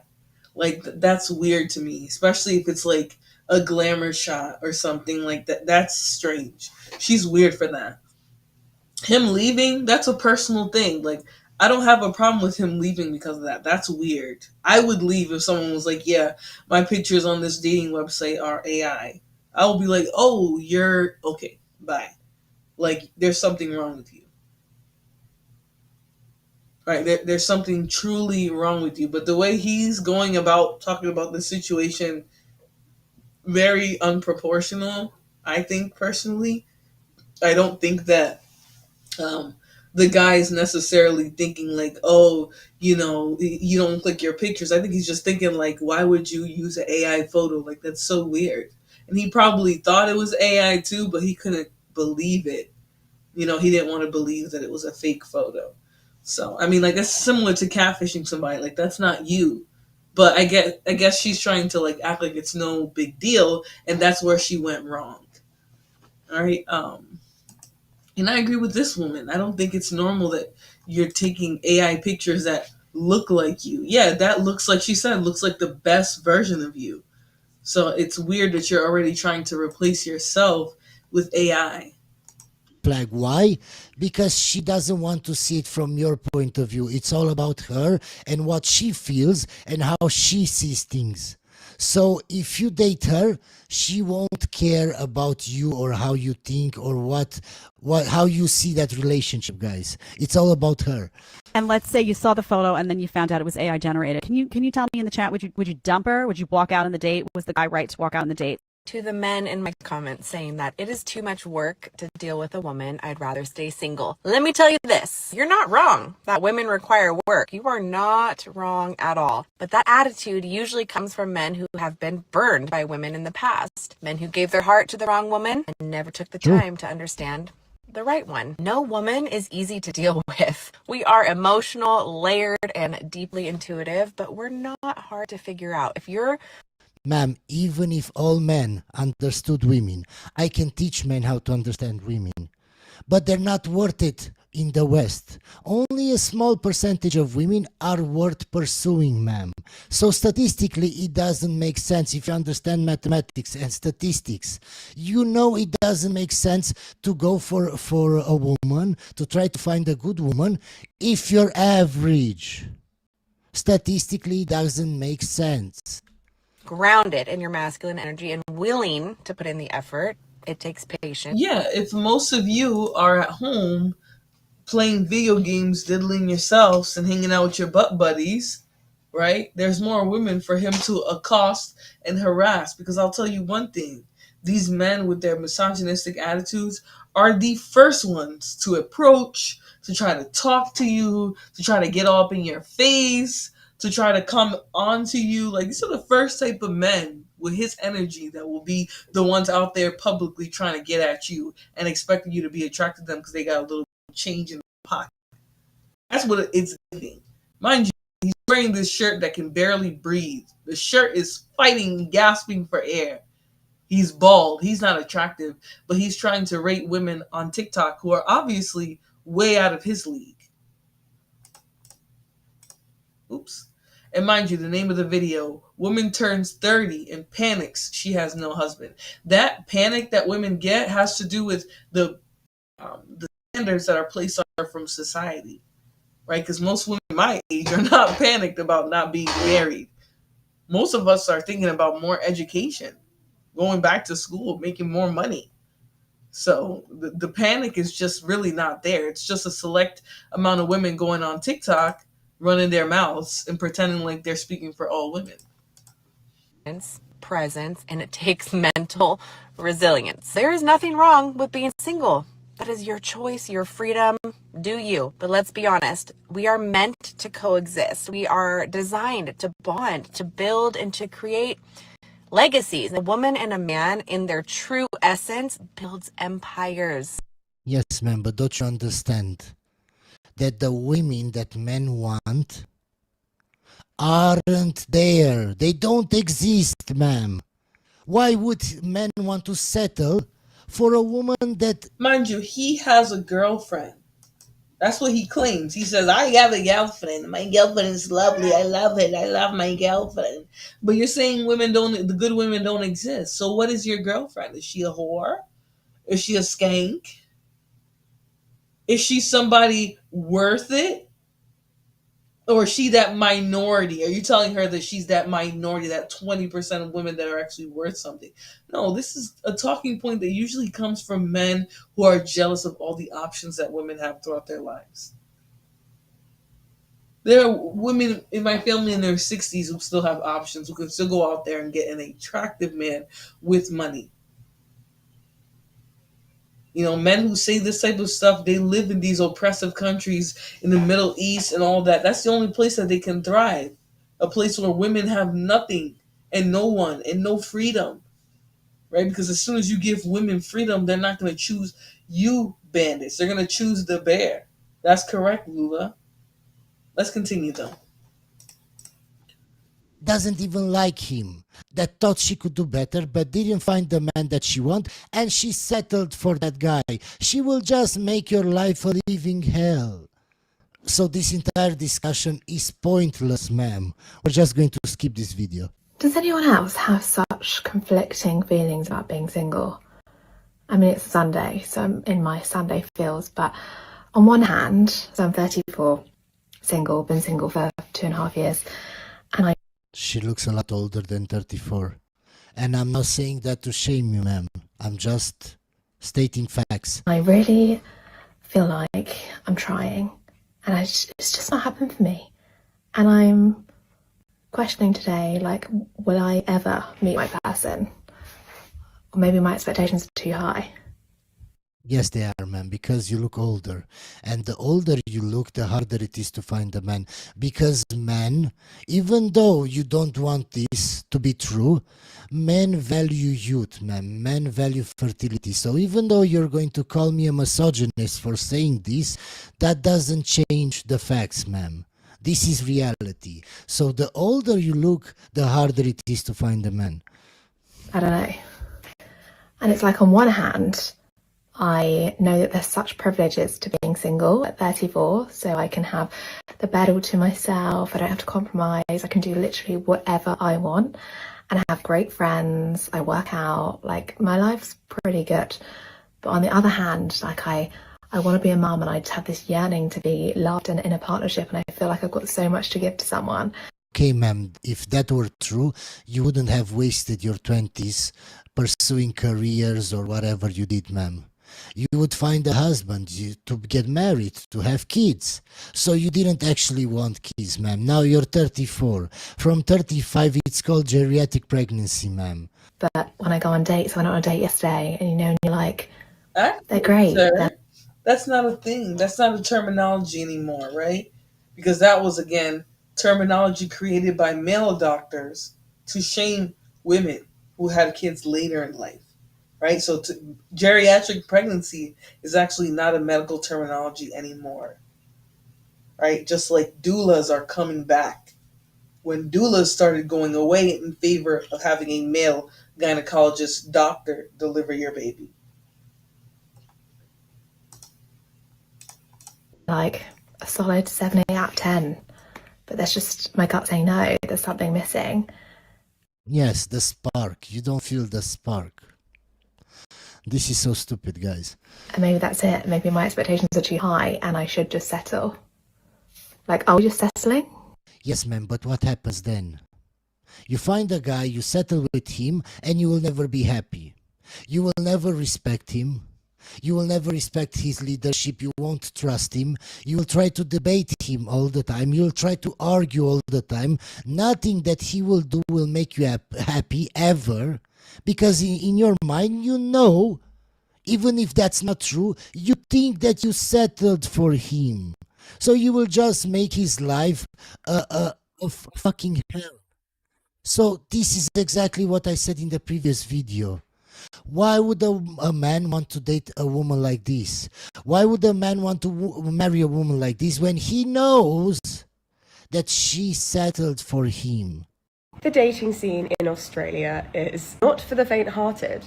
As a Brit who has lived here for 2 years now, I have noticed some differences between Australian men and English men. So I just thought we would discuss. The first difference is the fact that Australian men do not approach women. When I first got here, and why do you think that is, ma'am? It's because of feminism. It's because feminism is very prevalent there. And women have told men to stay away, to not approach them. So men don't approach you anymore, ma'am.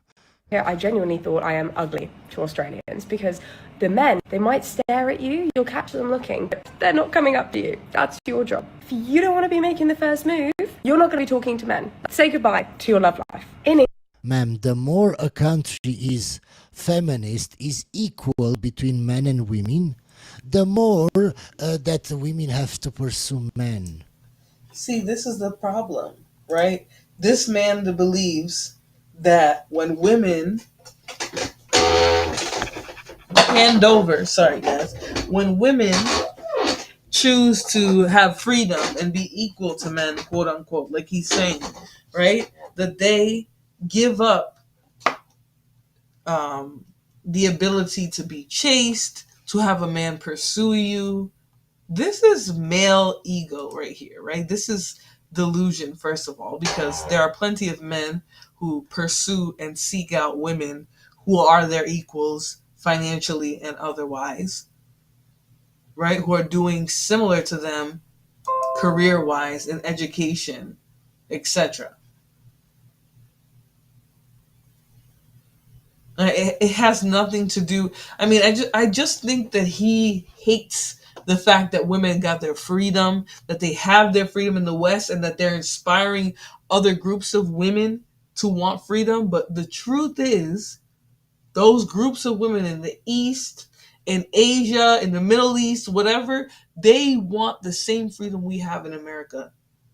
French women believe in larger degrees of freedom than we have here in America. So I really don't know what he's talking about, right? But he prefers when women are being oppressed, when they're being marginalized, and he calls it women and men being equal. He demonizes equality, right? And that's him speaking to the inner misogynist in a lot of men. You can see this in Nordic European countries, where they're very equal and they're very feminist. Usually women pay for the dates. Women pursue men.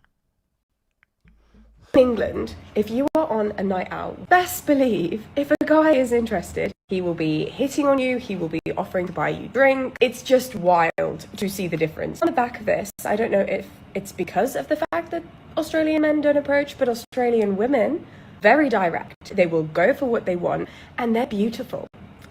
Exactly as I told you guys. Exactly as I told you. This is what happens. And at some point, you will see, guys, 10 years down the line, women will start paying on dates if they want to get a man. So they get what they want. For us girlies that don't want to be making the first moves, it does leave you in a bit of a pickle. I, male 32, just recently proposed to my girlfriend of 2 years, Sharon, female 30, like a month and a half ago. And it feels like the second the ring got on her finger, her attitude and behavior took a total 180. The entire time we were dating. My guy, it's because previously she lied to you. She was lying. She was like this from the start, but she hid it from you. It's your job, my guy, before marrying a woman, to see her true colors, to see her true face.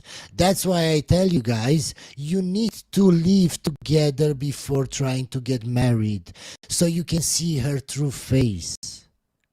Because if you live in different apartments and just meet on a date, or she just comes over a few nights a week, you won't see her true colors. Dating, we seemed exceptionally compatible, and at least it seemed we shared common beliefs and morals. 7 weeks ago, I proposed, and she said yes, and I felt like it was the happiest moment for the two of us. But not even a week later, it's like her attitude totally flipped. I thought I knew all of her friends, but one day I came home and there were 6 women I've never seen before, and Sharon introduced me to them. I was curious as to why I was just now meeting them. Well, let me just say this. If women are actually doing this, shame on you. But here's what I think. I think this is one of those things that never happened. And I think that this women, like a lot of women, get online, and because they want to spread these beliefs about women, they want to affirm the things that certain women, men say about women, because they want to play on those talking points. They will actually get online and start making up these scenarios and be like, oh, this man dealt with this woman and he wanted to, he called into my show for advice. That's likely not what's really happening here. All right, this is likely something that was contrived because that's what people are doing on social media. So, I mean, you could take it with a grain of rice and we'll still listen to it. But I wanted to state that because I think a lot of people do this, even women when they want to make their point about men. Right? They'll make up stories like this and it's annoying. But let's hear it. already met Sharon's two best friends, Michelle and Octavia, both not present, over a year and a half ago. Sharon said she wanted to make sure we were a sure thing before I met her inner circle. After 2 years? I found this strange. Not to mention, it was a weeknight, and they were quickly draining my wine rack of its wine. Yeah, because probably those friends were 304s. Oh, and by the way, somebody asked me in the comments, what does a 304 mean?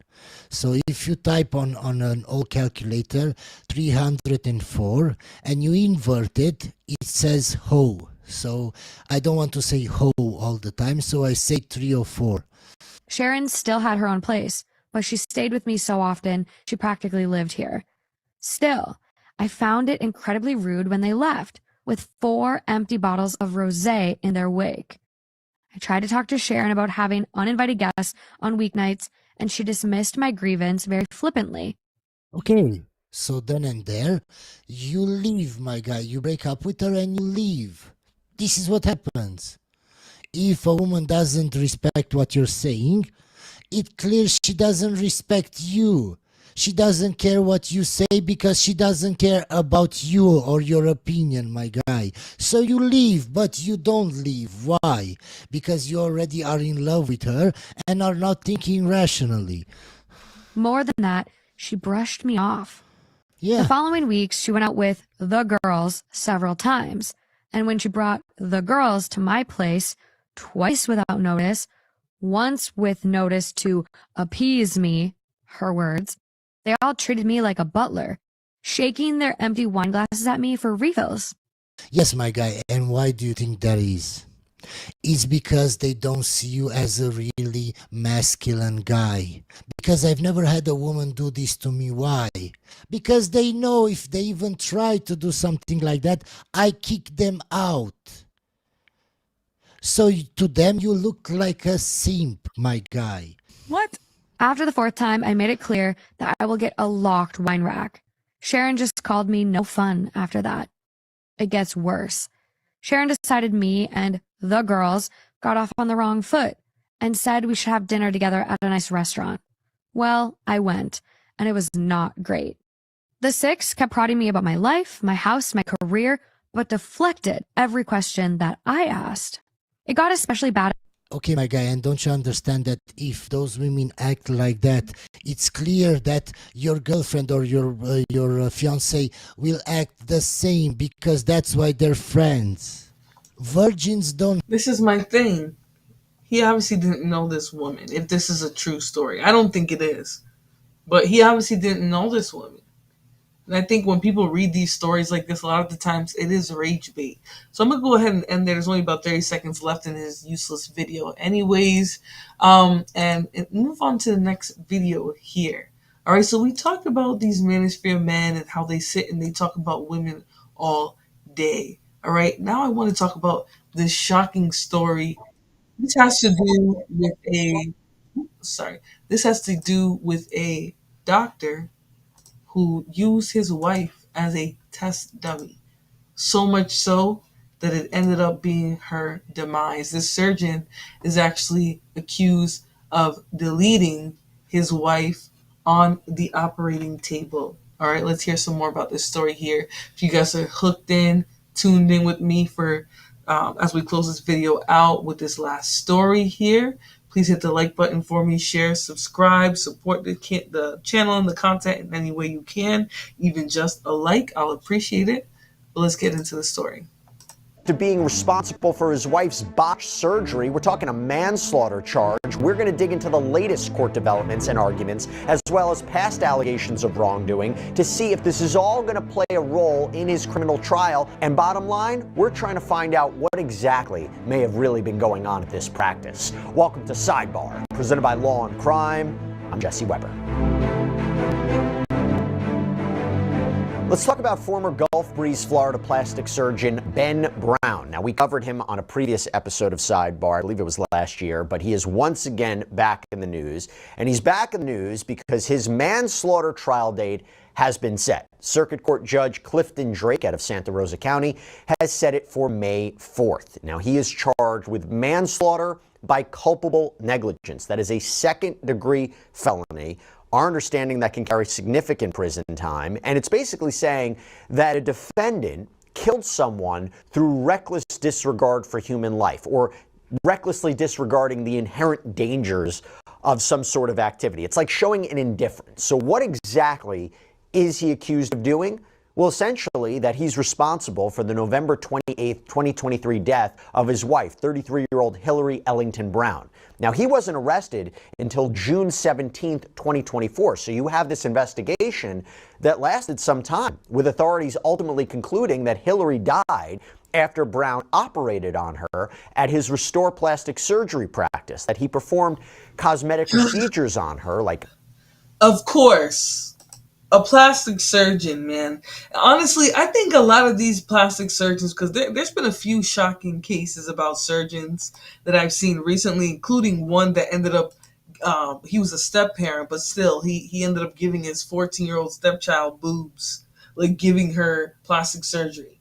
I think there's something very narcissistic and wrong with some of these plastic surgeons, and that's why they get into the field, right? They want to change and create the perfect person. This was shocking, to say the least, for myself, because it's like you're just using your wife as like some sort of test dummy for every plastic surgery procedure that you want to introduce into the world. Scar revision, arm liposuction, injections to her lip and face. This happened on November 21st. And she was on life support, and she died. Now, the big problem is, according to an order restricting Brown's medical license by the Florida Department of Health, and by the way, also according to a probable cause affidavit, which we'll get into, Brown was allegedly not properly registered for this procedure. And his wife, Hillary, the victim, allegedly participated in her own operation. That he didn't have proper life-saving equipment on hand, that he waited to call 911, that he didn't initiate CPR in time, that he really did not follow the proper medical protocols when doing all this, particularly when administering sedatives. Now, according to the health department report that assessed the situation involving Brown, this reported graduate from Georgetown University's Department of Plastic Surgery, we are talking a lot of alleged problems here. Now, to be clear, what I'm about to get into, it is separate from the criminal case, but you have to wonder, is there going to be overlap, particularly since it was reported that several women who worked at the medical clinic on the day that Hillary went into cardiac arrest provided testimony. In fact, we'll get into that. But this restriction of license report says, quote, any office where the doctor performs level 2 or level 3 procedures must be registered with the Department of Health and submit to annual inspections. Dr. Brown only performs level 1 office surgeries at Restore Plastic Surgery and is therefore not registered or inspected by the department. In or around 2021, a medical assistant that worked at Restore Plastic Surgery observed that Dr. Brown's practice began to decline. The medical assistant observed that Dr. Brown began delegating more and more to his physician assistant, Sean Kirby, and his unlicensed wife, who the report refers to as HR, again, the deceased in this case. HR was not a licensed healthcare practitioner, was not qualified to practice medicine, including performing cosmetic procedures, and was not legally permitted to perform cosmetic procedures at Restore Plastic Surgery. And what is the proof of that? What is the potential proof at trial? We found that the surgeon... I just think it's crazy, like, how much he was trying to perform under his business license. Right, because if you think about it, the fact that he's even going outside of what he's legally able to do, and they have to like literally check him on that and be like, "Hey, dude, you're doing procedures that you're not allowed to." It's like this man was playing God. Like he felt like you can create the perfect person, and he got his wife in on it and involved on it. Surgery Center's Facebook page had at one point had these photos of Hillary seemingly wearing scrubs or nursing garb, appearing to help out with procedures, again, despite the fact that she was seemingly unlicensed. Now, I want to get into a little bit more this incident involving Hillary, okay? HR was scheduled to undergo a miniature muscle plication, abdominal scar revision, bilateral arm liposuction, lip injections, and ear adjustment procedures. And the report states that the morning of the procedure, Hillary prepared her own IV bags that she, quote, ingested a handful of multicolored pills, which included Valium. After consuming this medication, HR began to exhibit effects of sedation. And despite this, the report states that Hillary then went into another patient's room and removed their stitches. The document then details the steps that Dr. Brown took to administer medication to Hillary for the procedure. But remember, she prepared her own IV bags according to this and hadn't documented exactly what she prepared. So Brown seemingly can't be really sure how much of each sedative he's giving her, right? That seems to be the narrative here. Now, we do know that Hillary was awake because the report states HR assisted in her own procedure by suturing the skin back together. During this portion of the procedure, HR became restless and her feet began. That is crazy. Oh my God, he had her. Oh my God, so he's doing all this while she's already twitching. This is crazy. So now tell me, guys, those of you who talk about how valuable a wealthy man is and how he's a better option than that woman, what did this woman get out of being married to a wealthy surgeon? Right? He basically used her up like one of his clients. And twitching. Dr. Brown then performed liposuction of HR's arms and her twitching worsened.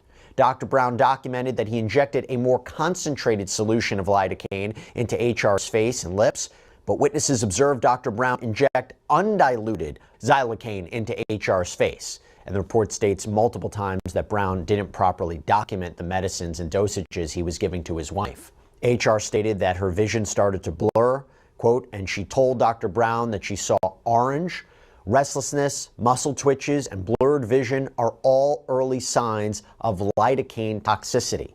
Dr. Brown continued injecting lidocaine into HR's face. During the procedure, HR became unresponsive and began to have a seizure. A medical assistant asked Dr. Brown if they should call 911, and Dr. Brown said no.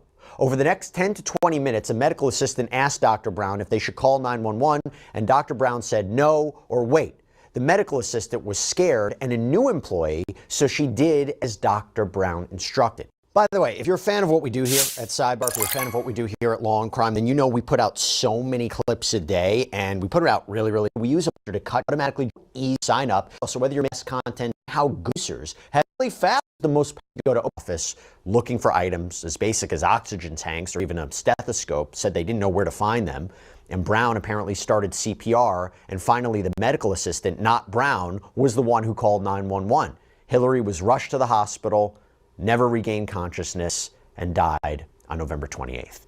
Now, the health department report concludes an independent medical expert has determined that Dr. Brown's treatment of HR was a violation. Mind you, most of you would consider this woman to be the perfect wife, right? Had she survived, you guys would consider her to be the perfect wife, right? Letting him manipulate her body, her face, to try and turn her into this perfect woman, right? That's the only reason why he would keep doing this beyond seeing danger to her, right? Men want women to acquiesce so much that some narcissistic surgeon would actually think that doing this to his own wife, right, is okay. Obviously, this man has something wrong with him, right? Further than reality. But this is the reality of our materialism and our worst desires, right? Wanting perfection, wanting women to have perfect bodies through having children, perfect faces, perfect lip structure, breasts, all these things that men have been conditioned to expect out of women from social media and porn. All right, let's continue though. Of the standard of care. Dr. Brown's continued unrestricted practice as a medical doctor presents an immediate serious danger to the health, welfare, and safety of the public. And the department ordered that Benjamin Brown's medical license be immediately restricted in Florida. That was back at the beginning of May. And on May 15th, the Santa Rosa County Medical Examiner ruled Hillary's official cause of death as, quote, complications following lidocaine toxicity. And then in June, Brown was arrested. Now, just to add a little bit more context to this, what I'm about to read you is from a probable cause affidavit that was filed in this case, and it reads, your affiant spoke to one of the employees via recorded phone interview. She expressed there was a lot of negligence in the office that led to Hillary's cardiac arrest. She stated prior to the surgery, the victim took a, quote, plethora of pills. However, she was unaware of what they were. She stated the victim had prepared her own IV bags, which were supposed to contain diluted lidocaine, xylocaine, which was being used as a local anesthetic. During the surgery, the IV bags ran out, at which time Brown poured, quote, 2 containers into a bowl. He didn't dilute them or anything and began to inject her arms and later her face. When he did this, Hillary began to say that her vision was blurry. She said her face was really puffy, but Brown continued. She stated she thought that was a sign she was overdosing, and this was when she began convulsing. This was at the point the victim was suffering a medical emergency. This employee stated Brown was asked if they should call 911 several times, but he wanted to try and do it himself. That's a quote. She said asked 4 or 5 times by several staff members, but he continued to tell them wait. She stated there was not oxygen in the room, no EKG to monitor her heart. She said there was nothing they could have done and 911 should have been called. And then there's this. Your affiant later learned this was not the first incident where Brown had over-medicated the victim for surgery and had difficulty waking her up. During an interview with a former employee, your affiant was told that one day she was witness to a procedure where the victim was receiving a brow lift. She was instructed to give the victim Versed. She believed it was 4 milligrams. This would have been the typical dose. She was still awake. Then Brown and the victim both advised to give her, the victim, more, which she did. She stated she may have given a 3rd dose, but she wasn't completely sure. After this, she was out of the room and then could hear Brown yelling the victim's name in an attempt to wake her up. This was not normal, which concerned her, and she responded to the room. She and another tech shared a concerned look, but was told it was okay by Brown, so she left the room. However, after walking out of the room, it occurred again during the same procedure. This time, Brown had more urgency in his voice as he was having difficulties waking her up. This tech further added that in another surgical environment which she had worked in, she had never seen someone having... Yeah, because at this point, this man realized that he can't play God, right? You can't craft the perfect woman with the perfect body and the perfect everything. Perfect face, features, brow lift. You can't do that, right? He and his wife, I believe, both became obsessed with looking perfect. That's why they were doing all of these things, right? That's why they were putting all these injections, despite the fact that their bodies were rejecting it. And it's interesting, it doesn't seem like any work was done on him, not at least from those pictures that we can see, but he was doing a lot of work on her.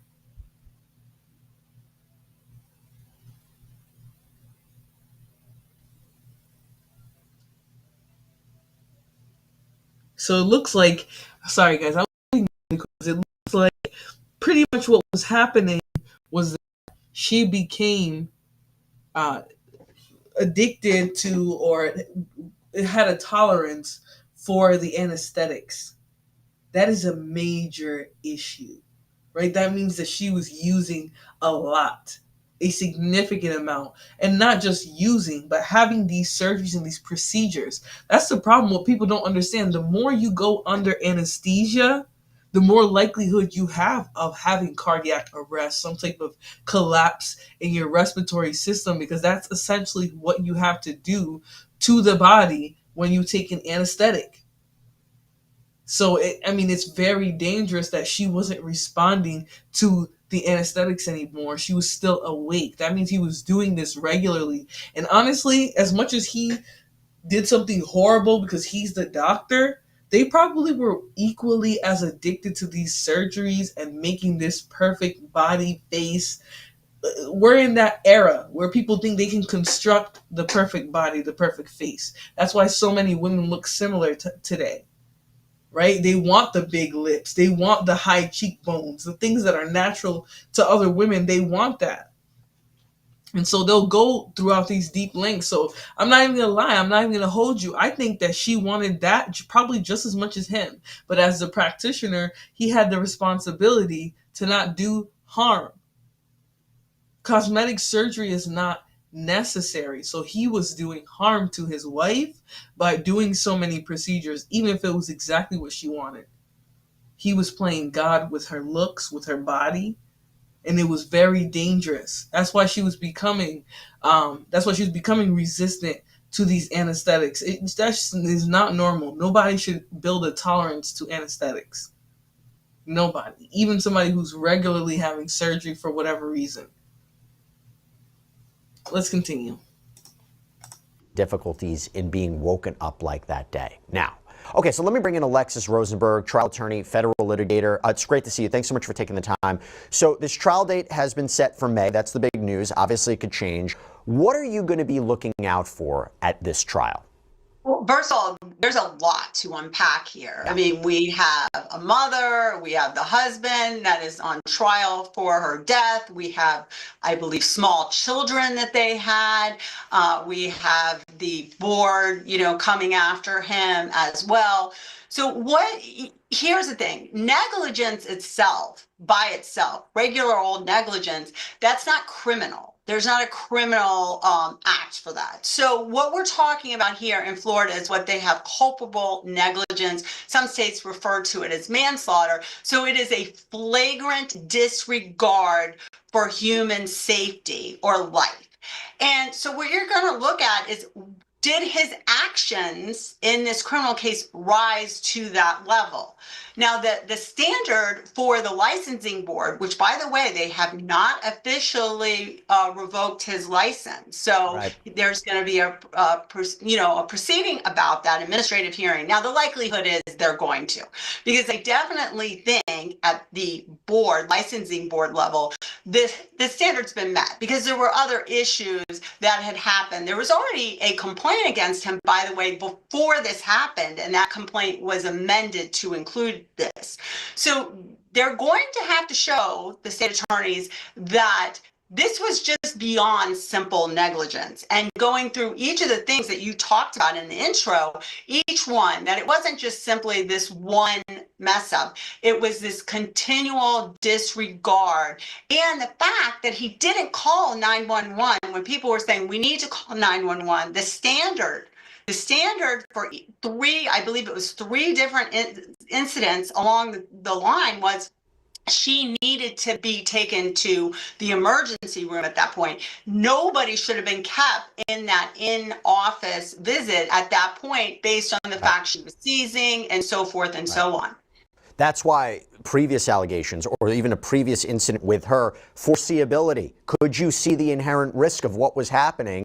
Were you on awareness of this and disregarded? That would be a key consideration. Now, Alexis, one other thing that's going on here is Brown's attorney. So this is where I think the both of them were culpable here, right? He was culpable because you're clearly seeing her medical reaction to these procedures and you're still doing it, right? And I think maybe she didn't understand the degree to what she was doing and how she was affecting her body, right? But the responsibility was on him.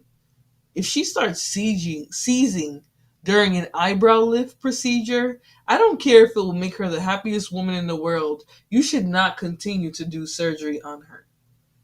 But I'm not going to sit here and act like it would have been easy. Right? I know sometimes people get addicted. I know people are addicted to surgery. I know it. I see it. I see regular people who got regular jobs and never did a damn thing in their lives go and get body surgery, and now their self-worth, to them, they feel like they're worth a lot more. I've seen it. So his negligence was in not heeding to the medical symptoms that her body was experiencing way too much under these surgeries. All right, let's continue. Marco Mara asked the court to allow Brown to sit in on depositions of some of the prosecution's witnesses. Now, this is something that the prosecution objected to, but it seems the defense believes that because of his medical background, his training, his experience, he can maybe assist in questioning these witnesses during the depositions. Is that a strange thing? Do you really see that? I mean, the motion says there are several depositions, including the medical examiner, Dr. Deanna Olesk, and the treating physicians at the hospital, during which certain medical facts and certain opinions regarding the cause of death and related issues to this case will be discussed. Is it standard for a defendant to be part of these depositions? Not going to be asking questions directly to the witnesses, but, be speaking to his attorney, maybe writing down potential questions. Is that standard? Is that something the court will allow? Generally, the defendant would be allowed to be present at depositions.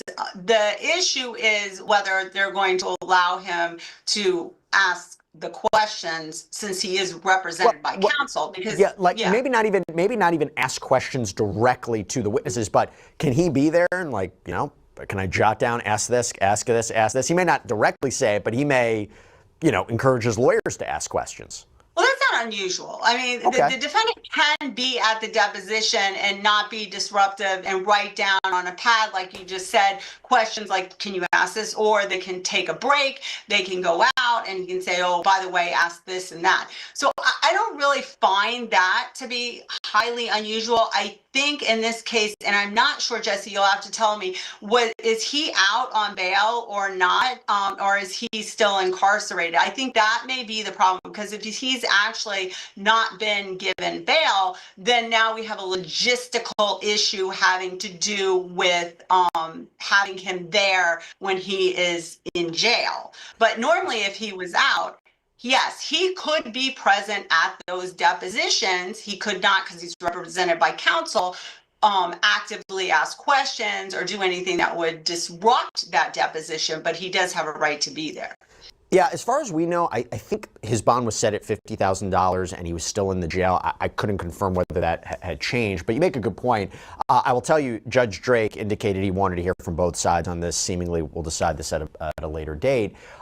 One of the questions I have, and it seems that we're getting a sense of it, is this trial really going to be a battle of experts to determine how Hillary died, what was the cause of death, and if it wasn't lidocaine? And I'm just going to stop it there because, guys, I'm probably going to wrap this up for the evening and maybe plan something messy for later. But, just the fact that he had done so many procedures, I think is going to eliminate the ability to pin this on anything else, right?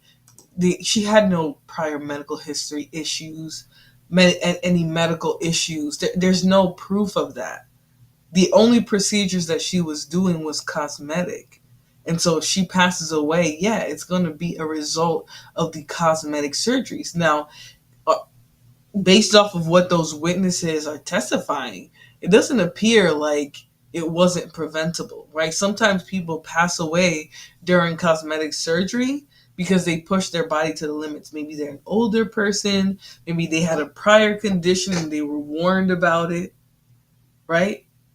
But sometimes that's not the case. Sometimes people simply just push their body too far, right? And that's something that's a risk that we have to accept when we do a lot of cosmetic procedures. But if he was pushing her body further than it needed to go, with medical warnings and signs that he was doing too much, like seizures and negative responses to the medications that she was using, that he was giving her for the cosmetic surgeries, that's where the negligence is going to come in. All right, so I'm curious to see how things are going to pan out for him. Now, there's about 15 minutes left in this video, so if you guys want to check that out, I can put the link in the description for you. Otherwise, I hope you all have a great evening. I'm going to send you off with a song. It is Saturday, the weekend before Halloween. Next weekend is also Halloween weekend. It's on Friday. So hopefully you guys all have some fall activities planned. I do. But I'm going to send you off with some music, and I appreciate you all coming here to watch this with me. If you can do me a favor and hit the like button, share, subscribe, and support the channel in any way that you can, including simply giving a like and sharing it and telling a friend to tell a friend. All right, I'll see you in the next one, guys. Bye.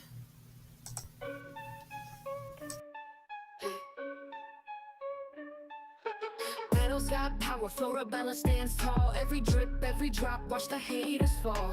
Channel sharp as thorns, ain't taking no mess. Scroll through her feet, feel that queen's finesse. Vines tangle tight, but Flora breaks free. Roots so deep, can't mess with her tree. From the mud she rises, roses from the dirt. Every comment section she lays down hurt. Flora's anthem. blooming under pressure. Resilient, resolving, no lesser. Florabella's reign strong and relentless. Beauty in battle, queen sure defenseless. From the garden green to the concrete wall, Florabella, unstoppable nature's child. Leaves whisper secrets, she's the loudest shout. From the channel buzzing, she never backs out. Seed of strength, through seasons she grows. In the face of doubt, her spirit glows. Cameras ain't a limit, she branches out. Thorns in her crown, she wears it no doubt. Flora's anthem, blooming under pressure. Resilient, resolving, no lesser. Florabella's reign strong and relentless. Beauty in battle, queen sure defenseless.